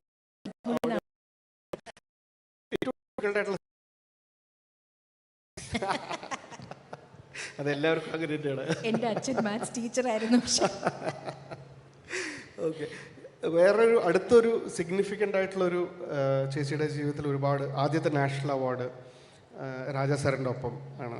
ഇപ്പോൾ സത്യേട്ടൻ പറഞ്ഞ പോലെ വലിയൊരു ഭാഗ്യം ആണ് അല്ലേ. നമ്മളുടെ ജനറേഷൻ്റെ ഒക്കെ ഒരു വലിയൊരു ഭാഗ്യം. അപ്പോൾ പാടറിയ പഠിപ്പറിയാൻ ഈ ശൈലിയുമായിട്ട് കണക്ട് ചെയ്ത് ചോദിക്കുമ്പോൾ, അതായത് ഒരു തമിഴ് പാട്ടിനെ, അതായത് യാഥാസ്ഥിതികമായിട്ടുള്ള ഒരു ഭയങ്കര ഒരു സ്ട്രക്ചർഡ് ആയിട്ടുള്ളതിനെ വെല്ലുവിളിച്ചുകൊണ്ട് നായകനെ വെല്ലുവിളിക്കുന്ന ഒരു പാട്ടാണല്ലോ അത്. അപ്പോൾ അതിലൊരു തമിഴിൻ്റെ ഒരു ശൈലിയും തമിഴിൻ്റെ ഒരു പ്രൈഡും ഒക്കെ വരുന്ന രീതിയിൽ പാടണം എന്നുള്ളതാണ്. ഇപ്പോഴും യൂട്യൂബിലൊക്കെ പോയി അതിന് താഴെ കണ്ടു കഴിഞ്ഞാൽ അത്രയും അധികം ആൾക്കാർ ആ റെൻഡിഷനെ അത്രയ്ക്കധികം ആൾക്കാർ ഇഷ്ടപ്പെടുന്നുണ്ട്. ആ ഒരു പാട്ടിനെ കുറിച്ച് എന്താ, അത് ഒരു ഭയങ്കര ലാൻഡ് മാർക്ക്, എനിക്ക് വളരെ സ്പെഷ്യൽ സോങ്ങാണ്. കാരണം എൻ്റെ അച്ഛൻ കാസറ്റ് മേടിച്ച സമയത്ത് സൈഡ് എയിൽ സിന്ധു ഭൈരവിയും സൈഡ് ബിയിൽ പുതു കവിത മറ്റേ അതായിരുന്നു. അപ്പോൾ എനിക്ക് ഭയങ്കര ഇമോഷണലി കണക്ഷനുള്ളൊരു പാട്ട് കൂടിയാണ്. രാജാ സാറിനെ ആദ്യമായിട്ട് പരിചയപ്പെടുന്നത് ഫാസിൽ സാർ വഴിയാണ്. നോക്കത്താ ദൂരത്ത് കണ്ണും തമിഴിലേക്ക് എടുക്കാൻ പോണു. അപ്പോൾ ആ മൂവി ഇട്ട് കാണിച്ചപ്പോൾ നദിയ മൊയ്തു വന്ന് യങ് ആയിട്ടപ്പം ഈ ആക്ട്രസ്സിന് ഈ വോയിസ് ചേരുന്നുണ്ടല്ലോ, ഇതാര് പാടിയെന്ന് ചോദിച്ചു വന്നു. അപ്പം നാട്ടിലുള്ളൊരു ചെറിയ കുട്ടി പാടിയതാണെന്ന് പറഞ്ഞാൽ വര സൊല്ലുങ്ക സൗണ്ട് ചെക്കില്ല, റേഞ്ച് ചെക്ക് പണ്ടേ എന്ന് പറഞ്ഞു. അങ്ങനെയാണ് ഫാസിൽ സാർ എന്നെ വിളിച്ച് പറഞ്ഞു, ഇങ്ങനെ അടുത്ത റെക്കോർഡിങ്ങിന് ചെന്നൈയിൽ പോകുമ്പോൾ ഒന്ന് രാജാ സാറിനെ പോയി കാണണം. ഞാൻ വിചാരിച്ചു ചുമ്മാ എന്നെ കളിപ്പിക്കുന്നതായിരിക്കും എന്ന് വിചാരിച്ചു. ഞാൻ സീരിയസ് ആയിട്ട് 84. അപ്പം അങ്ങനെയാണ് പിന്നെ ഒരേ സ്വരം ആ പാട്ടിൻ്റെ റെക്കോർഡിങ്ങിന് പോയിട്ട് അത് പാടിക്കഴിഞ്ഞിട്ടാണ് ഞാൻ ദാസേട്ടൻ്റെ പി എ ആയിരുന്ന കുഞ്ഞുണ്ണി ചേട്ടനുണ്ടായിരുന്നു. ഉണ്ണിച്ചേട്ടനാണ് വിളിച്ചു പറഞ്ഞ് എന്നെ കൊണ്ടുപോകുന്നത് രാജാ സാറിന്. അപ്പോൾ അവിടെ ചെന്ന് കഴിഞ്ഞപ്പോൾ ഏതാവത് പാടുക എന്ന് പറഞ്ഞു. അപ്പോൾ എനിക്കിപ്പം ഓമനക്കുട്ടിച്ചർ പഠിപ്പിച്ചെന്ന ഒരു കാപ്പി രാഗത്തിലുള്ളൊരു ഇന്ത സൗഖ്യ മനിനേ ജപജാല, ഈ ഒരു കീർത്തനാണ് ഞാൻ പാടിയത്. അപ്പം പാടിയപ്പോൾ രാജാ സാറിൻ്റെ മുമ്പിൽ ഇരിക്കുമ്പോൾ ഉള്ള ടെൻഷൻ കൊണ്ട് ജപജാല എന്ന് തനിയെ പാടി. അപ്പോൾ എൻ്റെ അടുത്ത് പാടിയൊക്കെ കഴിഞ്ഞ് ഫുൾ കേട്ടോണ്ടിരുന്നു. അത് കഴിഞ്ഞിട്ട് എൻ്റെ അടുത്ത് പറഞ്ഞു, ഇങ്ങനെ മുറിക്കാൻ പാടില്ല, ജപജാല എന്നുള്ള ഒരുമിച്ച് വരണം. അങ്ങനെ 2-3 കറക്ഷൻസ് മാത്രം പറഞ്ഞു തന്നിട്ട് ഓൾ ദ ബെസ്റ്റ് എന്ന് പറഞ്ഞു. ഓക്കെ, നന്നായി എന്നൊന്നും പറഞ്ഞില്ല. അപ്പം ഞാൻ അവിടെ നിന്ന് മുറിക്കകത്ത് പുറത്തിറങ്ങിയപ്പോൾ ഒരു സമാധാനം. അപ്പം എന്നെ വിളിക്കൂല്ലെന്നൊന്നും എനിക്കൊരു തീർച്ചയായും ഉണ്ടായിരുന്നില്ല. പക്ഷേ തിരിച്ച് വീട്ടിൽ വന്നു കഴിഞ്ഞിട്ട് അടുത്ത ദിവസം രാവിലെ ഒരു റെക്കോർഡിങ്ങിന് വരാൻ പറഞ്ഞ് വിളിച്ചു. അതാണ് പൂജ കേത്ത പൂവിത് നേത്ത് താനെ പൂത്തത് യാരത് പാത്തത് എന്നുള്ള ആ പാട്ടാണ് ആദ്യമായിട്ട് പാടിയത്. അപ്പോൾ ഇതല്ല സിന്ധുഭൈരവി അല്ല, സിന്ധുഭൈരവി എൻ്റെ 5ാമത്തെ പല്ലവി അനുപല്ലവി അതിൽ രാജസാറിന് പാടി അതില്ല. അത് കഴിഞ്ഞിട്ടാണോ? ഏത് ഒരു പല്ലവി അനുപല്ലവി എന്ന് പറഞ്ഞാൽ കന്നഡയിൽ അത് ചേച്ചി പാടിയിട്ടില്ല? അതില്ല. ഓക്കെ. അപ്പോൾ പാടറിയ പഠിപ്പറിയാൻ ശരിക്കും 2 ലൈനും കൂടി വേണം. 2 വാരം. നാനൊരു സിந்து കാവടി ചിந்து ராகம் புரியவில்லை, உள்ள சோகம் தெரியவில்லை, தந்தை இருந்தும் தாயும் இருந்தும் சொந்தம் எதுவும் இல்லை, அதை சொல்ல தெரியவில்லை. ഈ പാട്ടാണ് എനിക്ക് വെച്ചിരുന്ന പാട്ട്. അപ്പം ഇത് ആദ്യം റെക്കോർഡ് ചെയ്ത് കഴിഞ്ഞിട്ട് രാജാ സാറ് എൻ്റെ അച്ഛനോട് ചോദിച്ചു, നാളേക്കും കൂടെ നിൽക്കാൻ മുടിയുമോ എന്ന് ചോദിച്ചു. അപ്പോൾ എനിക്ക് പിറ്റേ ദിവസം MA ഫസ്റ്റ് ഇയറിൻ്റെ എക്സാമിനേഷൻ നടക്കണം. അപ്പോൾ ഇന്ന് രാത്രിത്തെ ട്രെയിൻ കയറി രാവിലെ ട്രിവാൻഡ്രത്തെത്തി ഞാൻ പരീക്ഷയ്ക്ക് പോകണം. അപ്പോൾ അച്ഛന് ടെൻഷനായോ, പരീക്ഷ ആണോ? അതും ഞാൻ നേരത്തെ പറഞ്ഞല്ലോ, അത്ര വലിയ ബ്രൈറ്റ് സ്റ്റുഡൻ്റ് ഒന്നും അല്ല. ഒരു പേപ്പർ പോയാൽ പിന്നെ അടുത്ത് ഞാൻ എഴുതിയെടുക്കണമെങ്കിൽ കുറേ പാടായിരിക്കും. അപ്പോൾ അതുകൊണ്ട് അമ്മയെടുത്ത് ഡിസ്കസ് ചെയ്യാൻ വേണ്ടി അച്ഛൻ ചോദിച്ചപ്പോൾ അമ്മ പറഞ്ഞു, ഇങ്ങനെ പരീക്ഷയും വിട്ടിട്ട് പോയി പാടാൻ നിർത്തുന്നതൊക്കെ ശരിയാണോ എന്നൊക്കെ ചോദിച്ചു അച്ഛനോട്. അപ്പം അച്ഛൻ വന്ന് എൻ്റെ അടുത്ത് ചോദിച്ചു, നീ പിന്നെ എഴുതിക്കോളൂ? ഞാൻ എഴുതിക്കോളാം, എനിക്ക് പാടണം എന്നുള്ളതായിരുന്നു. അങ്ങനെ രാജാ സാറിനെ പോലെ ഒരാൾ പറയുമ്പോൾ നമ്മളത് തട്ടിയിട്ട് പോകാൻ പാടില്ല എന്നുള്ള ഒരു ഇതും കൂടെ കൊണ്ട് ശരി എന്തായാലും പറഞ്ഞില്ല. അപ്പോൾ ഉച്ചയ്ക്ക് 2 to 9 കോൾ ഷീറ്റാണ്. അപ്പോൾ ഉച്ചയ്ക്ക് വന്നു കഴിഞ്ഞപ്പോൾ നോക്കുമ്പോൾ ഹാളിൽ ആരുമില്ല. സാധാരണ ഒരുപാട് മ്യൂസീഷ്യൻസ് ഉണ്ടാവും, ആരുമില്ല. ഒരു തമ്പുര, ഒരു മൃദംഗം, ഒരു വയലിൻ, ഇത്രയേ ഉള്ളൂ. അപ്പം ഞാൻ ചെയ്യോ റെക്കോർഡിങ് ക്യാൻസലായോ എന്ന് വിചാരിച്ച് വന്നു കഴിഞ്ഞപ്പോൾ അപ്പം രാജസാറിന് ഇവളതാ എന്നിട്ട് പാട്ട് പഠിപ്പിച്ചു തന്നു. അപ്പോൾ എനിക്ക് ഒന്നാമത് ആ പാട്ട് ഒരു വില്ലേജ് സ്ലാങ് ആണ് വരുന്നത്, ഒന്നും ഹാഫായിട്ടുണ്ട് പ്രൊനൗൺസിയേഷനൊക്കെ. ഞാനത് അതുവരെ അങ്ങനത്തെ ഒന്നും പാടിയിട്ടില്ല. അപ്പോൾ എനിക്ക് അതിൻ്റെ ഭാഷ ഡിക്ഷൻ ശരിയാവണം എന്നുള്ളൊരു ടെൻഷൻ ഒരു വശത്ത്, സ്വരങ്ങൾ ഫാസ്റ്റായിട്ട് വരുന്ന അത് നേരെ പാടണം എന്നെല്ലാം കൂടെ ഒരു ഒരു ടെൻഷനായിട്ടാണ് ആ പാട്ടും പക്ഷെ പാടിയത്. തമിഴ് അത്രയ്ക്ക് അറിയും ആ സമയത്ത് അറിയോ? ട്രിവാൻഡ്രം ഈ നമ്മൾ ബോർഡർ അല്ലേ, അപ്പം അതുകൊണ്ട് കുറേ തമിഴ് സിനിമകൾ അവിടെ എപ്പോഴും വരുന്നതുകൊണ്ട് പാട്ട് കുറച്ച് ഫെമിലിയർ ആണെന്നേ ഉള്ളൂ, ഭാഷ അറിയില്ലായിരുന്നു. ഞാൻ പിന്നെ പഠിച്ചതാ. അതെ അതെ അതെ, ഭാഷയുടെ ഒരു പ്രാവീണ്യത്തിനെ കുറിച്ച് പറയേണ്ടതാണ് ചേച്ചിയുടെ. എന്നറിയുമ്പോൾ ലതികയാണ്, സിംഗർ ലതിക. ശരി, തമിഴ് അക്ഷരങ്ങൾ എഴുതുന്നത്. പിന്നെ ഞാൻ എല്ലാ സ്റ്റുഡിയോകളിലും വോയിസ് റൂമിലെ സോങ്ങിന് പേപ്പർ ഉണ്ടാവും, അത് നോക്കി, അതാണ് എനിക്ക് എപ്പോഴും എൻ്റെ റെഫറൻസ് ആണ്. ഈ പേപ്പർ നോക്കും, അത് നോക്കും, ഇതെന്താണെന്നുള്ളത് ഞാൻ തന്നെ ഒന്ന് എഴുതി വെക്കും. പിന്നെ പാടുമ്പോൾ മനസ്സിലാവുമല്ലോ എന്താണ് ഞാൻ ഇവിടെയൊക്കെ തെറ്റി എന്നുള്ള വാക്ക്. അങ്ങനെയാണ് ഞാൻ പഠിച്ച ഭാഷ. ഓക്കെ ഓക്കെ, രണ്ട് വരി പാടാം. பாடறியே படிப்பறியே பள்ளிக்கூடந்தானறியே ஏடறியே எழுத்தறியே எழுத்துவக நானறியே பாடறியே படிப்பறியே பள்ளிக்கூடந்தானறியே ஏடறியே எழுத்தறியே எழுத்துவக நானறியே ஏட்டுல எழுதவில்லை எழுதி வச்சு பழக்கமில்ல இலக்கணம் படிக்கவில்லை தலக்கணமோ எனக்கு இல்லை பாரியே படிப்பறியே பள்ளிக்கூடந்தானறியே ஏடறியே எழுத்தறியே எழுத்துவக நானறியே.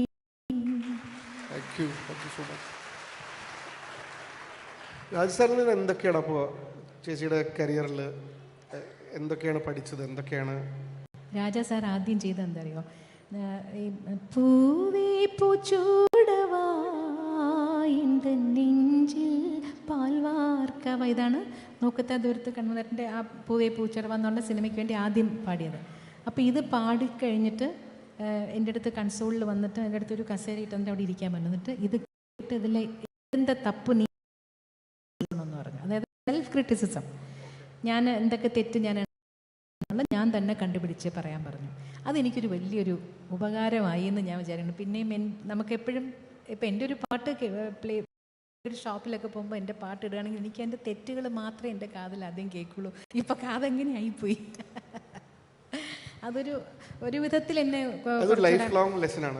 തീർച്ചയായിട്ടും അതിപ്പോഴും നമ്മുടെ ഇപ്പോഴത്തെ ഈ വർഷത്തിൻ്റെ ടോപ്പിക്കുമായിട്ട് ബന്ധപ്പെട്ട്, കലർപ്പുകൾ എന്ന് പറഞ്ഞ ടോപ്പിക്കുമായിട്ട് ബന്ധപ്പെട്ടിട്ട് എനിക്ക് ചേച്ചിയുടെ കരിയറുമായിട്ട് ഞാനിങ്ങനെ ഒരു കണക്ഷൻ നോക്കുമ്പോൾ എനിക്ക് തോന്നുന്നത് ഭാഷയുമായിട്ടുള്ള ചേച്ചിയുടെ ഒരു കണക്ഷനാണ്.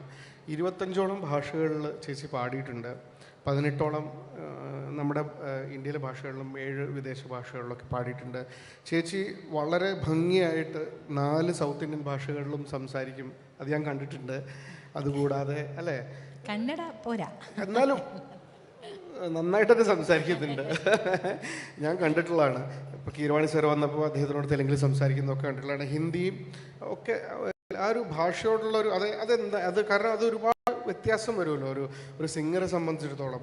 കാരണം ഹിന്ദിയുടെ കാര്യം പറയുമ്പോൾ നമ്മൾ സ്കൂളിൽ പഠിക്കുമ്പോൾ നമുക്ക് കേരളത്തിൽ കമ്പൽസറി ആണല്ലോ നമ്മൾ ഹിന്ദി പഠിക്കണമല്ലോ. ഞാൻ അല്ലാതെ പ്രൈവറ്റായിട്ടും പ്രാഥമിക് ദൂസരി രണ്ടും പഠിച്ചിട്ടുണ്ട്. ഹിന്ദി എനിക്ക് എഴുതാനും വായിക്കാനും അറിയാം, സംസാരിക്കാൻ മാത്രം ഫ്ലോ കിട്ടൂല. കാരണം കുറച്ച് നാൾ നമ്മൾ ആ പ്രാക്ടീസിൽ കൂടെ അത് കിട്ടുള്ളൂ. അപ്പം എനിക്ക് സംസാരിക്കാൻ മാത്രം വലിയ വശമല്ല. ഞാൻ ഹിന്ദി പാട്ട് ഹിന്ദി തന്നെ എഴുതാറുള്ളൂ.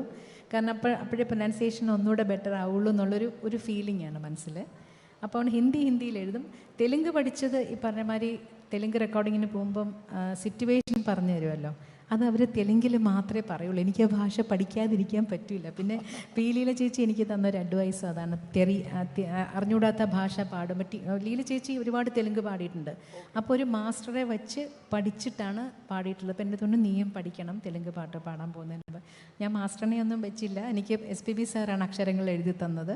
അത് വെച്ച് ഈ പറഞ്ഞ മാതിരി വോയിസ് റൂമിലുള്ള സോങ് കോപ്പി ഉണ്ടാവുമല്ലോ, അത് നോക്കി ഞാൻ എഴുതി പഠിച്ച് അങ്ങനെ പഠിച്ചതാണ്. പക്ഷെ ആ ഒരു ഭാഷയുടെ ഒരു ചേച്ചിയുടെ ഓരോ ഇപ്പം ഈവൻ പിയവസന്തി ആയാലും ഹിന്ദിയിലായാലും ഒക്കെ. പക്ഷേ ഈ വിദേശ ഭാഷകളൊക്കെ എങ്ങനെയാണ്, അതൊക്കെ എങ്ങനെയാണ്? ഇപ്പോൾ ഒറിയ ബംഗാളിയൊക്കെ പാടുമ്പോൾ എനിക്ക് ഒട്ടും അറിയില്ല. അപ്പം അതിന് നമുക്ക് കുറച്ച് കൂടുതൽ സമയം എടുക്കേണ്ടി വരും. അവരുടെ ഉച്ചാരണം കണ്ടിട്ട് ഞാൻ അവരുടെ വായ പോകുന്ന അനുസരിച്ച് ഞാനൊരു കോഡ് ഭാഷ വല്ലതും ഉണ്ടാക്കി ഓ ഒക്കെ എങ്ങനെ എഴുതും, അപ്പം അതിനൊക്കെ എന്തെങ്കിലും ഒരു കോഡ് ഇട്ട് വെക്കും. അപ്പം അത് അങ്ങനെ ശ്രമിച്ചു. അപ്പം കുറെ കൂടുതൽ സമയം എടുക്കും. പിന്നെ ഓരോ വാക്കുകളുടെയും അർത്ഥം അവർ പറഞ്ഞു തരും.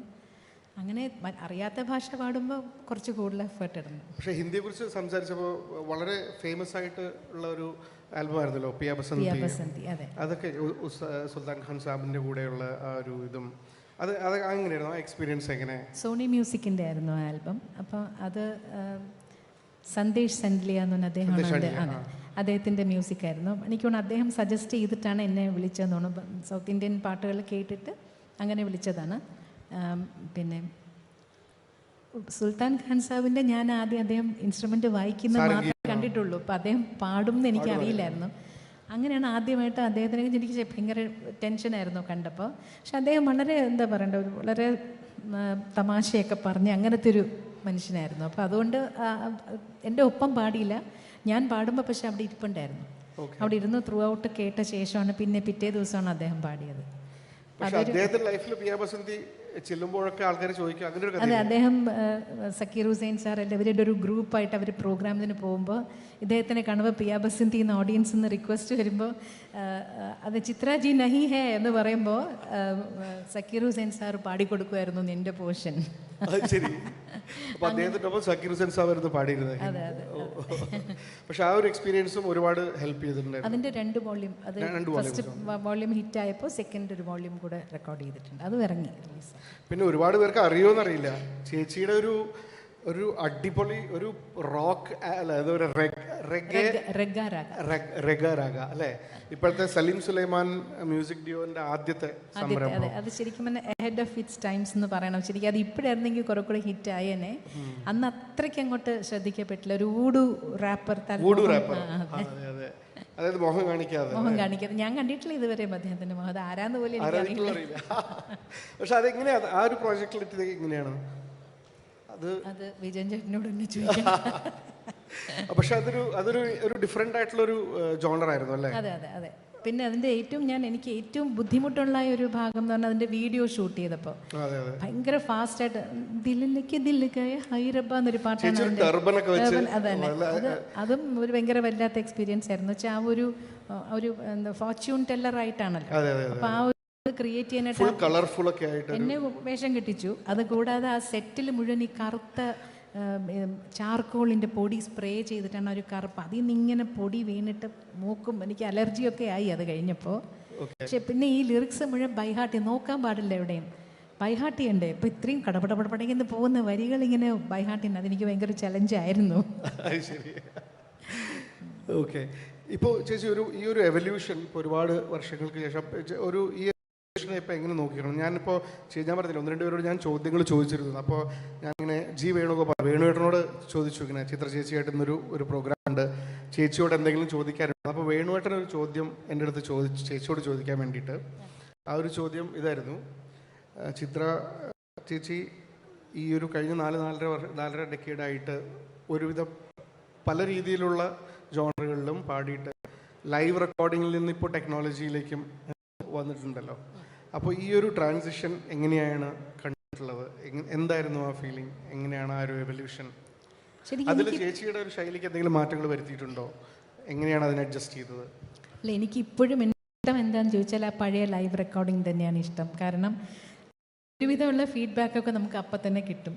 എത്രയോ സീനിയർ ആയിട്ടുള്ള മ്യൂസീഷ്യൻസൊക്കെ കൂടെ സപ്പോർട്ട് ചെയ്യാനുള്ളത്. അപ്പോൾ അവരൊക്കെ അപ്പം തന്നെ കേട്ട് കഴിയുമ്പോൾ ചിലപ്പോൾ കുഴന്തേ നല്ല ഇருக்கு എന്നൊക്കെ പറയും. ചിലരെന്തെങ്കിലുമൊക്കെ കറക്ഷൻ പറഞ്ഞ് വീണ പാർത്ഥസാരഥി സാറൊക്കെ ഉണ്ടായിരുന്നല്ലോ, അവരൊക്കെ ഇങ്ങനെ എന്തെങ്കിലുമൊക്കെ പറഞ്ഞു തരാറുണ്ടായിരുന്നു കറക്ഷൻ. അതങ്ങനെ പറയുമ്പോൾ അത് ഇന്ന സുശീലമ്മയുടെ എന്ത് പാട്ട് കേള് അങ്ങനെയൊക്കെ ഒരുപാട് സജഷൻസ് നമുക്ക് അപ്പം അവിടെ നിന്ന് കിട്ടുമായിരുന്നു.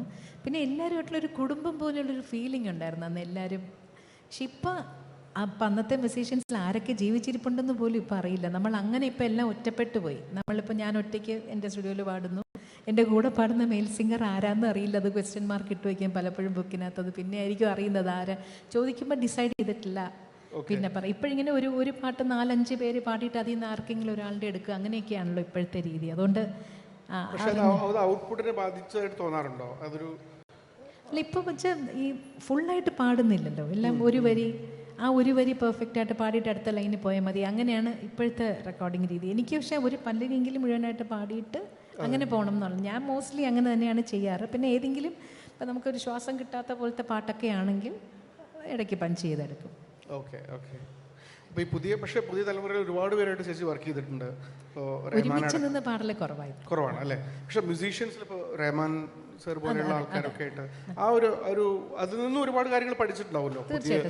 നമ്മളുടെ ഒരു പുതിയ കാര്യങ്ങൾ പഠിക്കുമ്പോഴാണ് നമ്മളുടെ ക്രാഫ്റ്റും കുറച്ചുകൂടി മെച്ചപ്പെടുന്നത്. മറ്റുള്ള അതുവരെ റഹ്മാൻ അദ്ദേഹത്തിൻ്റെ എൻട്രി വരുന്നതിന് മുമ്പ് വരെ ഒരു പാട്ട് എങ്ങനെയാണെന്നുള്ളത് നമ്മൾ പാടിക്കഴിയുമ്പോൾ ഇതാണ് ആ പാട്ടെന്നുള്ളത് നമുക്കറിയാം.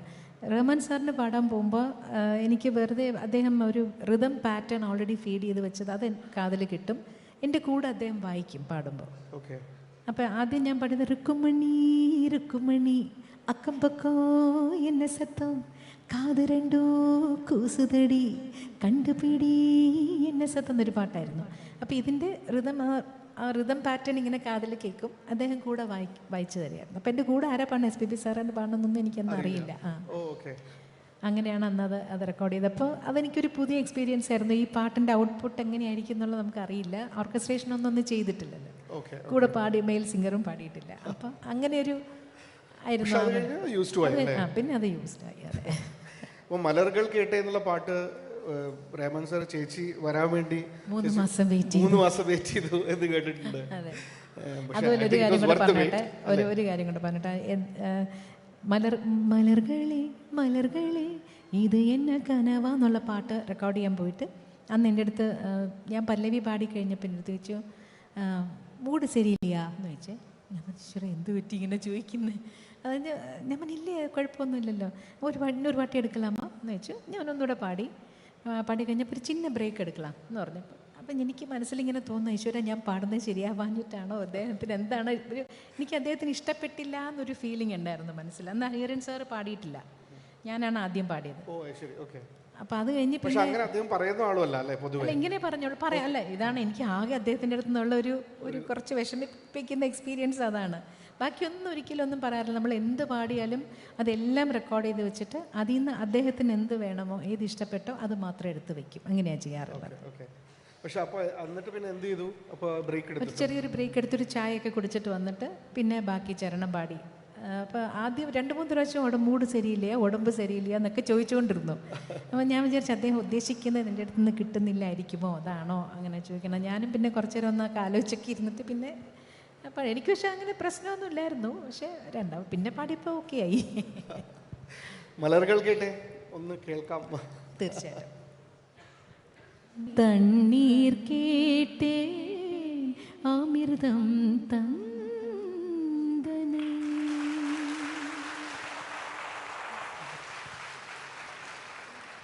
എല്ലാ വെള്ളിയാഴ്ചകളും ഇങ്ങനെയാണെങ്കിൽ എന്ത് രസമായിരിക്കും അല്ലേ? ഓക്കെ. അപ്പോൾ ചേച്ചി പക്ഷേ ഇങ്ങനത്തെ മെലഡി മാത്രമല്ല, ചേച്ചി വളരെ ഏഴിമല പൂഞ്ചോലയൊക്കെ പാടിയിട്ടുണ്ട് അല്ലേ? അത് ഇവരെ ശരദേട്ടൻ പറയണ പോലെ ഒരുപാട് ഗുമ്മുള്ള പാട്ടുകളൊക്കെ പാടിയിട്ടുണ്ട്. അതൊക്കെ എങ്ങനെയാ? അപ്പോൾ ഹൗ ഡു യു പ്രിപ്പയർ? അല്ലെങ്കിൽ ഇപ്പോൾ ജാനകിയമ്മയുടെ കാര്യം പറഞ്ഞല്ലോ, തെലുങ്കിലത്തെ റെക്കോർഡ് ചെയ്യാൻ പോകുമ്പോഴുള്ള സീനുകൾ കണ്ടിട്ടുള്ള അതൊക്കെ. അപ്പോൾ എങ്ങനെയാ അതൊക്കെ ഈ പാട്ടിന് വേണ്ടിയുള്ള പ്രിപ്പറേഷനൊക്കെ എങ്ങനെയാ? പ്രിപ്പറേഷൻ ശരിക്കും അങ്ങനെ ഒരു പ്രിപ്പയർ ചെയ്ത് പോകാൻ പറ്റില്ലല്ലോ, കാരണം നമുക്കറിയില്ല അന്ന് എന്ത് ആക്ടിങ് തന്നെയാണല്ലോ. അതെ അതെ, നമ്മളൊരു അഭിനേതാവാണല്ലോ. തീർച്ചയായിട്ടും. അതെനിക്ക് ഞാൻ പറഞ്ഞ പോലെ ജാനകിയമ്മ, SPB സാർ ഒരു വലിയൊരു റോളുണ്ട്. ഒരു പല എക്സ്പ്രഷൻസ് പഠിപ്പിച്ച് തന്നതും. തെലുങ്ക് പാട്ടുകൾ പാടുമ്പോൾ പ്രത്യേകിച്ച് ചില വാക്കുകൾക്ക് തെലുങ്കിൽ ഇങ്ങനെ കുറച്ച് ഡ്രമാറ്റിക് ആയിട്ട് ആണല്ലോ. അപ്പം അത് പാടുമ്പോൾ ഒന്ന് ചെറിയൊരു ചിരിച്ചിട്ട് പാടുക, അല്ലെങ്കിൽ അതിങ്ങനെ പാടുക, ദേഷ്യം കാണിച്ച്, അങ്ങനെയൊക്കെ പലതും പറഞ്ഞു തന്നിട്ടുണ്ട്. അപ്പോൾ അതൊക്കെ പിന്നെ അദ്ദേഹത്തിൻ്റെ കൂടെ നിന്ന് പാടുന്ന ഒരു വലിയ എക്സ്പീരിയൻസ് ആണ്, നമ്മൾ കാണുകയല്ലേ. അപ്പം ഞാൻ പറയാം, എനിക്ക് കിട്ടിയിട്ടുള്ളൊരു വലിയ ഭാഗ്യം എന്ന് പറയുന്നത് ദാസേട്ടൻ, SPB സാർ, ഹരിഹരൻ സാർ, ഇവരുടെയൊക്കെ കൂടെ നിന്ന് പാടാൻ പറ്റിയിട്ടുണ്ട്. അപ്പോൾ അവരെങ്ങനെയാണ് മൈക്കിനെ ഫേസ് ചെയ്യുന്ന, ഓരോ വാക്ക് ഉച്ചാരണം എങ്ങനെയാണ്, എക്സ്പ്രഷൻസ് എങ്ങനെയാണ്, ഇങ്ങനെ ഒരുപാട് കാര്യങ്ങൾ നമുക്ക് കണ്ടുപഠിക്കാൻ പറ്റും. അതെനിക്ക് കിട്ടിയൊരു വലിയൊരു ഭാഗ്യമായിട്ട് ഞാൻ വിചാരിക്കുന്നു. ഓക്കെ, എന്നാലും ഇങ്ങനെ അധികം സമയമില്ല, നമ്മൾ ഇനിയൊരു പെർഫോമൻസ് കൂടി ഉണ്ട്. ഞാൻ വിചാരിച്ചു 1-2 ചോദ്യം നമുക്ക് ഓഡിയൻസിൻ്റെ ആരുടെക്കെങ്കിലും എന്തെങ്കിലും ചോദ്യം ഉണ്ടെങ്കിൽ. വിദ്യാധരൻ മാഷ് ഇരിപ്പുണ്ട്, മാഷിനെ കുറിച്ച് ഞാനൊരു വാക്ക് പറഞ്ഞോട്ടെ. പ്ലീസ്. മാഷിൻ്റെ പാട്ടുകൾ പാടുന്നത് നമുക്കൊരാൾ ട്രാക്ക് പാടി കൊണ്ടുതന്നാൽ പാടാൻ പറ്റില്ല, അത് മാഷ് തന്നെ പഠിപ്പിച്ചിരുന്നു. ഞാനത് എപ്പോഴും പറയും. ഇതിനു മുമ്പ് വേറെ ആരെങ്കിലും പാടിയ പാട്ടൊക്കെ എനിക്ക് മാസ്റ്റർ അയച്ചു തന്നിട്ടുണ്ട്. ഞാൻ പറയും മാസ്റ്റർ എനിക്ക് മാസ്റ്റർ ഒന്ന് പാടിത്തരണം. മാഷ് പാടുന്നതിനകത്ത് അത്രയും ഭാവമാണ്. അത് കേട്ടാലേ നമുക്ക് അതിൻ്റെ പകുതിയെങ്കിലും പാടാൻ പറ്റുള്ളൂ. അതുകൊണ്ട് ഞാൻ എപ്പോഴും വിദ്യാരംഗ മാഷിൻ്റെ പാട്ടുകൾ പാടുമ്പോൾ ഞാൻ മാസ്റ്റർ ഉണ്ടാവണം എന്ന് പറയാറുണ്ട്. മാസ്റ്റർ ഉണ്ടെങ്കിൽ മാസ്റ്റർ പാടി കേട്ടിട്ട് പാടുന്ന ഒരുപാട് സന്തോഷം. ചന്ദന ആദ്യം പാടിയത് ചന്ദന മണക്കുന്നതല്ല, സ്വപ്നങ്ങളൊക്കെയും പങ്കുവയ്ക്കാം. അതൊരു രണ്ടുപേരാവാം അല്ലേ? സ്വപ്നങ്ങളൊക്കെയും പങ്കുവയ്ക്കാം, ദുഃഖഭാരങ്ങളും പങ്കുവയ്ക്കാം. ഇനി സ്വപ്നങ്ങളൊക്കെയും പങ്കുവയ്ക്കാം, ദുഃഖഭാരങ്ങളും പങ്കുവയ്ക്കാം. ആശ തൻ തേനും നിരാശ തൻ കണ്ണീരും ആത്മദാഹങ്ങളും പങ്കുവയ്ക്കാം. ഇനി സ്വപ്നങ്ങളൊക്കെയും പങ്കുവയ്ക്കാം, ദുഃഖഭാരങ്ങളും പങ്കുവയ്ക്കാം. താങ്ക് യു ചേച്ചി. ഞാൻ വെച്ചൊരു 2 ചോദ്യം അല്ലേ ഓഡിയൻസിന്. ഞാൻ മൈക്ക് ഒന്ന് ഇങ്ങോട്ട് വന്നിട്ട് ആർക്കെങ്കിലും ചോദ്യങ്ങൾ ചോദിക്കാനുണ്ടെങ്കിൽ ഇവിടെ വരാം അല്ലേ? വരും. പേര് പറഞ്ഞിട്ട് ചോദ്യം. പാട്ട് പാടാൻ വേണ്ടിയിട്ട് മാത്രമല്ലല്ലോ പറയാം, പാട്ട് പാടാനാണോ പറയാ? നമസ്കാരം മാം. എനിക്കൊന്ന് ഈ ഒരു നിമിഷത്തിൽ എനിക്ക് എന്താ പറയണ്ടതെന്ന് പോലും അറിയില്ല. പേര് എൻ്റെ പേര് ശ്വേത. ഇത്ര അടുത്ത് നിന്ന് മാമുമായിട്ട് സംസാരിക്കാൻ സാധിച്ചു തന്നെ എനിക്ക് ജീവിതത്തിൽ ഒരിക്കലും മറക്കാൻ പറ്റാത്തൊരു അവസരമായിരിക്കും. എനിക്ക് ചോദിക്കാനുള്ളത്, ഞാൻ പഴയ പാട്ടുകളുടെ ഒരു കടുത്ത ആരാധികയാണ്. എനിക്ക് പഴയ പാട്ടുകളൊക്കെയാണ് ഇഷ്ടം. അപ്പോൾ ഒബ്വിയസ്ലി മാമിൻ്റെ പാട്ടുകളൊക്കെ കേട്ട് വളർന്നിട്ടുള്ള ഒരാളാണ്. എനിക്ക് ചോദിക്കാനുള്ളത്, ഇന്നത്തെ കാലഘട്ടത്തിൽ ഇപ്പം ആലാപനത്തിൻ്റെ ശൈലീഭേദങ്ങൾ എന്നാണ് നമ്മുടെ വിഷയം തന്നെ. അപ്പോൾ ഇന്നത്തെ കാലഘട്ടത്തിലെ പാട്ടുകളുടെ ശൈലിയിലും ആ ഒരു രീതിയിലുമൊക്കെ മാറ്റങ്ങൾ വന്നിട്ടുണ്ടാവും. ഇപ്പോൾ എത്രത്തോളം രാഗാധിഷ്ഠിതമാണെന്ന് ചോദിച്ചാൽ തന്നെ ചിലപ്പോൾ കുറച്ച് അത്ര അധികം പണ്ടത്തെ പോലെ ആയിരിക്കില്ല. ഇപ്പോൾ വിദ്യാധര മാസ്റ്ററൊക്കെ ഇവിടെ ഇരിക്കുന്നുണ്ട്. അപ്പം ആ ഒരു പാട്ടുകളുടെയൊക്കെ ഒരു ശൈലിയിൽ നിന്ന് മാറിയിട്ടുണ്ട്. അപ്പോൾ അതിനെക്കുറിച്ച് എന്തെങ്കിലും പരാമർശിക്കാൻ തോന്നുന്നുണ്ടോ? അതായത് ഇപ്പോഴത്തെ ഒരു പാട്ടുകളുടെ ശൈലിയിൽ വന്ന മാറ്റങ്ങളെക്കുറിച്ച് എന്തെങ്കിലും, അത് പഴയ പാട്ടുകളെ അപേക്ഷിച്ച്? എനിക്കൊരു കോൺട്രവേഴ്സി കൊണ്ടുപോയി തലയിടാൻ താല്പര്യമില്ല. എന്നാലും ഈ ചോദിച്ച ചോദ്യത്തിന് എനിക്ക് തോന്നുന്ന ഒരു ചെറിയ കാര്യം പറയാം. പണ്ടൊക്കെ ഓരോ പാട്ടും, പ്രത്യേകിച്ച് ദക്ഷിണാമൂർത്തി സ്വാമി, അതുപോലെ പിന്നെ ദേവരാജ മാസ്റ്റർ, എല്ലാം ഒരു രാഗം ബേസ് ചെയ്തിട്ടായിരുന്നു. അത് ബാബുക്ക അങ്ങനെ ആയിരുന്നില്ല. ബാബുക്കയ്ക്ക് അദ്ദേഹത്തിൻ്റെ മനസ്സിൽ നിന്ന് വരുന്നത് അദ്ദേഹം പാടുമായിരുന്നു. പക്ഷെ മറ്റുള്ളവരൊക്കെ ഒരു രാഗത്തിൻ്റെ എസെൻസ് എന്താണെന്നുള്ള അവരുടെ ഒരു പാട്ടെന്ന് നമുക്ക് പഠിക്കാൻ പറ്റുമായിരുന്നു, സിനിമാ പാട്ടുകളാണെങ്കിൽ പോലും. അപ്പം അത്രയും രാഗ ബേസ്ഡ് ആയിരുന്നു അന്നത്തെ കാലത്ത്. അത് കഴിഞ്ഞപ്പോൾ അത് കുറച്ച് മാറി വന്നു. ഇപ്പം എനിക്ക് ഒരിടയ്ക്ക് ഭയങ്കരമായിട്ടൊരു വെസ്റ്റേൺ കൾച്ചർ നമ്മുടെ അതിനകത്തോട്ട് കയറി വന്നിരുന്നു. ഇപ്പോൾ കാണുന്ന എന്താ വെച്ചാൽ, അങ്ങനെ ഞങ്ങളൊക്കെ സംഗീതം പഠിക്കുന്ന സമയത്ത് പല്ലവി, അനുപല്ലവി, ചരണം, അങ്ങനെ ഒരു ഫോമാറ്റ് ഉണ്ടായിരുന്നു. ഇപ്പം അങ്ങനെ ഇല്ല. സ്റ്റാൻസാസ് ആണ്. ചിലപ്പോൾ ഒരു സ്റ്റാൻസ മാത്രമേ ഉണ്ടാവുള്ളൂ. അത് ചിലപ്പോൾ ഭയങ്കര വലുതായിരിക്കും.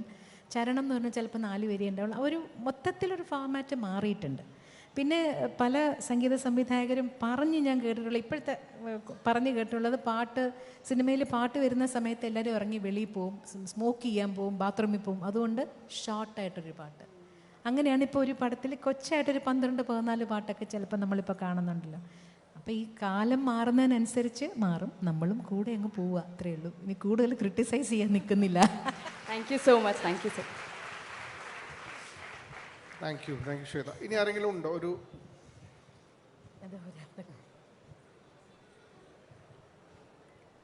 ഓക്കെ, 1 മിനിറ്റ് ഇത് കഴിഞ്ഞിട്ടാവും. നമസ്കാരം. എൻ്റെ വീട് അഞ്ചേരിയിലാണ്. സലേഷ് എന്നാണ് പേര്. ചേച്ചി നമസ്കാരം. ആദ്യമായിട്ടാണ് നേരിട്ട് കാണുന്നത്. എനിക്ക് ചോദിക്കാനുള്ളത്, ഏത് രംഗത്തായാലും പ്രശസ്തി ആർജിക്കുന്ന ആൾക്കാരെക്കുറിച്ച് ഒന്നിലെ കുടുംബക്കാരാ അല്ലെങ്കിൽ ജ്യോത്സ്യന്മാരാ ആരെങ്കിലും എന്തെങ്കിലും ഇങ്ങനെ ഈ കുട്ടി പ്രസിദ്ധി ആർജിക്കുന്ന മുൻപേ പറഞ്ഞു വെച്ചിട്ടുണ്ടാവും. അങ്ങനെ മിക്ക ആൾക്കാരും അങ്ങനെ പറയുകയായിട്ടുണ്ട്. ചേച്ചിനെ കുറിച്ച് അങ്ങനെ എന്തെങ്കിലും പറഞ്ഞു വെച്ചിട്ടുണ്ടായിരുന്നു ആര്? എൻ്റെ ജാതകം എഴുതിയത് എൻ്റെ അപ്പൂപ്പൻ തന്നെയാണ്. എൻ്റെ അമ്മയുടെ അച്ഛൻ ജ്യോത്സ്യം പഠിച്ച് എഴുതിയതാണ്. അതിൽ പ്രശസ്തി എന്നൊന്നും പറഞ്ഞിട്ടില്ല, പക്ഷേ നാവ് കൊണ്ട് ജീവിക്കുന്ന ജോലിയായിരിക്കും ഞാൻ എന്ന് പറഞ്ഞിട്ടുണ്ടായിരുന്നു. അപ്പോൾ ഒന്നുകിൽ ടീച്ചറാവും ഞാൻ, അപ്പോൾ അതാണ് ഞാൻ ടീച്ചറെന്ന് വിചാരിച്ചുകൊണ്ടിരുന്നത്. പഠിപ്പിക്കുകയാണല്ലോ, ഒന്നുകിൽ ടീച്ചറാവും അല്ലെങ്കിൽ അഡ്വക്കേറ്റ് ആവാനുള്ള ബുദ്ധിയൊന്നുമില്ല. അപ്പോൾ ഞാൻ ടീച്ചർ എന്നുള്ളൊരു ഉദ്ദേശത്തിലിരുന്നത് അതുകൊണ്ട്. അപ്പോൾ നാവ് കൊണ്ട് ജീവിക്കുന്ന ഒരാളായിരിക്കും എന്ന് പറഞ്ഞിട്ടുണ്ടായിരുന്നു. സംഗീതത്തിൻ്റെ ഏറ്റവും വലിയ അഡ്വക്കേറ്റാണ്, അതുപോലെ. അല്ല, പിന്നെ മായി അമ്മയെക്കുറിച്ച് കേട്ടിട്ടുണ്ട്. കന്യാകുമാരിയിലൊരു അവധൂത മായി അമ്മ എന്ന് പറഞ്ഞിട്ടൊരു അമ്മ ഉണ്ടായിരുന്നു. ആ അമ്മയുടെ അടുത്ത് എൻ്റെ അമ്മുമ്മയും ഭയങ്കര ഭക്തയായിരുന്നു. അപ്പോൾ അമ്മുമ്മയുടെ ബർത്ത്ഡേയും എൻ്റെയും തലേദിവസവും പിറ്റേ ദിവസമാണ്. അപ്പം അമ്മുമ്മയുടെ ബർത്ത്ഡേ ദിവസം എന്നെയും കൂടെ കൊണ്ടുപോകും. അവിടെ പോയിട്ട് മായി അമ്മയുടെ മുമ്പിലിരുന്ന് എന്തെങ്കിലുമൊക്കെ പാടാൻ പറയുമായിരുന്നു. അപ്പോൾ പാടുമ്പോൾ ഇതുപോലെ ഒരിക്കൽ എൻ്റെ തലയിൽ കൈവച്ച് ഗീത് കി റാണി എന്ന് വിളിച്ചിട്ടുണ്ട്. അതാണ് ഒരു ബ്ലെസ്സിങ് കിട്ടിയിട്ടുള്ളത്. ഒരു ചോദ്യം കൂടി, അവസാനം ഒരു ലാസ്റ്റ് ക്വസ്റ്റ്യൻ. എൻ്റെ പേര് സുഹൈൽ എന്നാണ്. ഞാൻ രവി മോൻ്റെ കൂടെ വന്ന. എനിക്ക് ചോദിക്കാനുള്ള ചോദ്യം എന്ന് വെച്ചാൽ, നിരവധി ഭാഷകൾ പാടിയിട്ടുള്ള വ്യക്തിയാണ് അമ്മ. അപ്പോൾ ഏറ്റവും കൂടുതൽ ബുദ്ധിമുട്ടായി തോന്നിയിട്ടുള്ള ഭാഷ ഏതാണെന്ന് പറയാൻ പറ്റുമോ? ഏറ്റവും കൂടുതൽ തെലുങ്ക്, തമിഴ്, കന്നഡ ഒക്കെ വരുമ്പോൾ. തെലുങ്ക്, തമിഴ്, കന്നഡയൊക്കെ കുറച്ച് സംസ്കൃതം ബേസ്ഡ് ആയതുകൊണ്ട് അതൊന്നും നമുക്ക് എങ്ങനെയെങ്കിലും ഒപ്പിച്ച് പാടാൻ പറ്റും. അറിയാത്ത ഭാഷകൾ പാടുമ്പോഴാണ് എനിക്ക് ഒറിയ ബംഗാളി പാടുമ്പോൾ എനിക്ക് ബുദ്ധിമുട്ടുണ്ടായിരുന്നു. മണിപ്പൂരിയിൽ പാടുമ്പോൾ ആ ഭാഷ ഒട്ടും അറിയില്ല. അത് ഒത്തുളു അതിനൊക്കെ എനിക്ക് പാടുമ്പോൾ ബഡ്ഗ എന്നൊരു ലാംഗ്വേജ് പാടിയിട്ടുണ്ടായിരുന്നു. അതൊന്നും അറിയാത്തതുകൊണ്ട് അതിന് കൂടുതൽ ബുദ്ധിമുട്ട്. എത്ര ലാംഗ്വേജസിൽ പാടിയിട്ടുണ്ട് ഇതുവരെയായിട്ടും ചിത്രമ്മ? 24 25. അതല്ല, ഒരു ക്വസ്റ്റ്യൻ കൂടി. ചേച്ചിയുടെ മറ്റേ തെലുങ്ക് പാട്ടില്ലേ, എങ്കേനത് കവിത, അതിൻ്റെ തെലുങ്ക് അത് 2 വരി ഞങ്ങൾക്ക് വേണ്ടി ഒന്ന് പാടാമോ? ഏമായന കവിത, അതിൻ്റെ ബാക്കി ഓർമ്മയില്ല. അതിൻ്റെ ഒരു തുടക്കം മാത്രം. എനിക്ക് ഞാൻ അതല്ല, ഞാൻ തമിഴ്, അതിൻ്റെ തമിഴ് പാടാം. വേറെ ഏതെങ്കിലും ഒരു തെലുങ്ക് പാടിയാൽ മതിയോ? അത് മതി.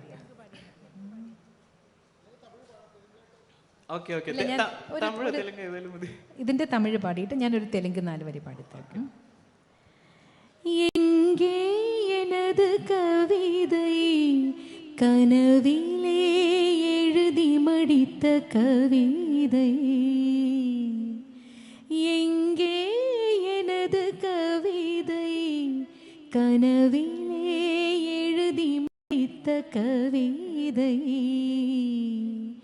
விழியில் கரைந்து விட்டதோ அம்மம்மா, விடியல் அழித்து விட்டதோ, கவிதை தேடித் தாருங்கள், இல்லை என் கனவை மீட்டுத் தாருங்கள், எங்கே எனது கவிதை கனவிலே எழுதி மடித்த കവിത. Thank you. ഒരുപാട് ഭാഷകൾ പഠിക്കാൻ പറ്റി. Thank you.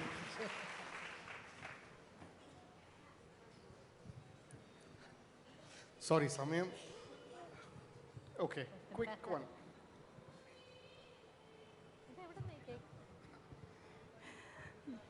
Chitra Chechi, first my Malayalam is not that good. പക്ഷേ ചിത്ര ചേച്ചി ഞാൻ കണ്ടത് ന്യൂജേഴ്സിയിലാണ്. You had come to award my dearest friend Suma Nair for the Nightingale of New Jersey. അപ്പോൾ കണ്ടതാണ്.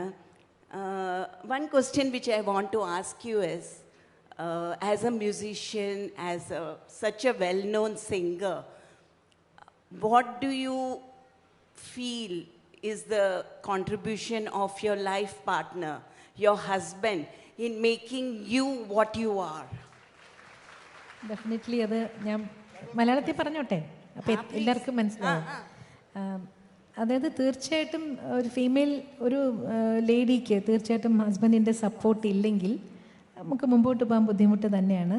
എൻ്റെ ഹസ്ബൻഡ് തീർച്ചയായിട്ടും എൻ്റെ ഒരു ബാക്ക് ബോൺ എന്ന് തന്നെ പറയണം. അത്രയും സപ്പോർട്ട് ചെയ്തിട്ടുണ്ട്. എന്നേക്കാൾ കൂടുതൽ എൻ്റെ അച്ഛൻ എങ്ങനെ വിചാരിച്ചിരുന്നോ അതുപോലെ എൻ്റെ ഫ്യൂച്ചറിന് വേണ്ടിയിട്ട് എന്തൊക്കെ വേണം, ഒരു സ്റ്റുഡിയോ, സ്വന്തമായിട്ടൊരു സ്റ്റുഡിയോ വേണമെന്ന് ഉദ്ദേശിച്ച് സ്റ്റുഡിയോ ഉണ്ടാക്കി തന്നത് വിജയൻ ചേട്ടനാണ്. അതുപോലെ ഓഡിയോ ട്രാക്സ് എന്ന് പറഞ്ഞിട്ടൊരു എൻ്റെ ഓൺ സ്വന്തമായിട്ടൊരു ലേബൽ, എനിക്കിഷ്ടമുള്ള പാട്ടുകൾ നമുക്ക് നമ്മുടെ സ്വന്തമായിട്ട് ഇറക്കാനുള്ള, അതിനെല്ലാം ഫുൾ സപ്പോർട്ട് ചെയ്തതും പ്ലാൻ ചെയ്തതും എല്ലാം വിജയൻ ചേട്ടൻ തന്നെയാണ്.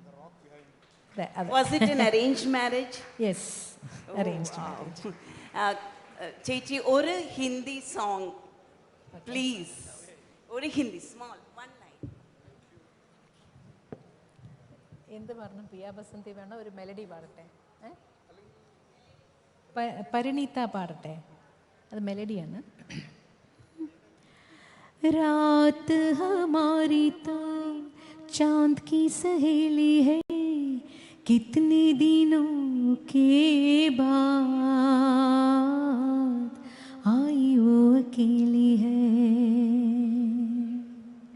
संझा की बातें भी कोई बुझा दे आज, अंधेरे से जी भर के करनी है बातें आज. अंधेरा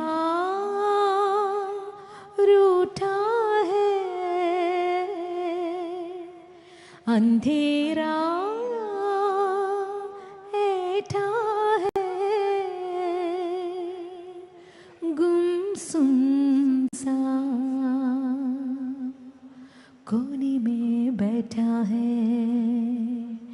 रात हमारी तो चांद की सहेली है, कितने दिनों के बाद आई वो अकेली है.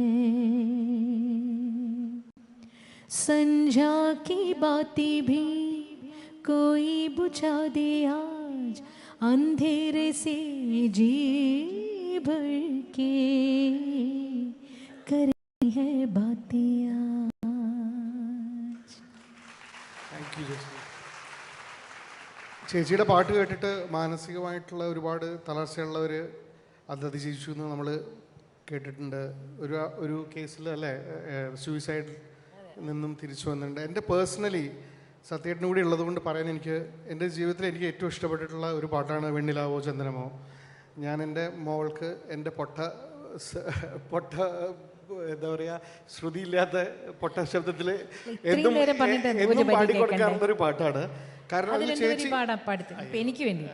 അത് ചേച്ചി പാടില്ലേ, ഇനിയാണ് പൂക്കാലം ഇത് നിന്റെ സാമ്രാജ്യം എന്ന് ചേച്ചി പറയുമ്പോൾ everything is okay in life എന്നുള്ളൊരു ഫീലിംഗ് ആണ്. അതായത് ദർ ഇസ് നത്തിങ്, എവ്രിതിങ്. അല്ലെങ്കിൽ ഞാൻ പറയുന്നത് നിങ്ങൾ വിശ്വസിച്ചില്ലെങ്കിൽ ഇനി പോയിട്ട് ആ പാട്ടൊന്ന് കേട്ടു നോക്കൂ. Everything is okay in life എന്നാണ് അത് പറയുന്നത്. അത്രയ്ക്കും ഗംഭീരമാണ്. അതുകൊണ്ട് അത് സത്യേട്ടനും കൂടി ഉള്ളതുകൊണ്ട് ഞാൻ പറയണമെന്ന് വിചാരിച്ചു. ലാസ്റ്റ് ചോദ്യം ഞാനല്ല ചോദിക്കാൻ പോകുന്നത്, സുജാത ചേച്ചിയോട് ഞാൻ ചോദിച്ചിരുന്നു. അപ്പോൾ സുജാത ചേച്ചി ഒരു ചോദ്യം ചോദിക്കാൻ പറഞ്ഞിട്ടുണ്ട്. അതായിരിക്കും ഒരു ഫിറ്റിംഗ് എൻഡ് എന്ന് എനിക്ക് തോന്നുകയാണ് ഇന്നത്തെ കോൺവെർസേഷൻ്റെ. സുജാത ചേച്ചി ചോദിച്ചത് ഇതാണ്. ചിത്ര അങ്ങനെ ചോദിച്ചോട്ടോ, ചിത്ര ഇത്രയും അധികം ജോണറുകളിലും എല്ലാം പാടി, ഒരുപാട് ഡിഫറെൻ്റ് ആയിട്ടുള്ള എല്ലാം പാടി, ഇനി എന്ത് ചെയ്യണം എന്നാണ് ചിത്രയുടെ ആഗ്രഹം? ഇതെനിക്ക് ചെയ്യണം എന്ന് അതെന്താണ്? മരിക്കുന്നവരെ പാടണം എന്നുള്ളത് തന്നെയാണ് ആഗ്രഹം. താങ്ക് യു ചേച്ചി. അങ്ങനെ തന്നെ ഉണ്ടാവട്ടെ. ഇതുപോലെ എല്ലാവരും അങ്ങനെ തന്നെ കൈയടിക്കട്ടെ അല്ലേ? നമ്മളുടെ എല്ലാവരുടെയും സ്വകാര്യ അഹങ്കാരമായ K Chitra. Thank you so much. വളരെ വളരെ സന്തോഷം ചിത്ര ചേച്ചി. Thank you so much.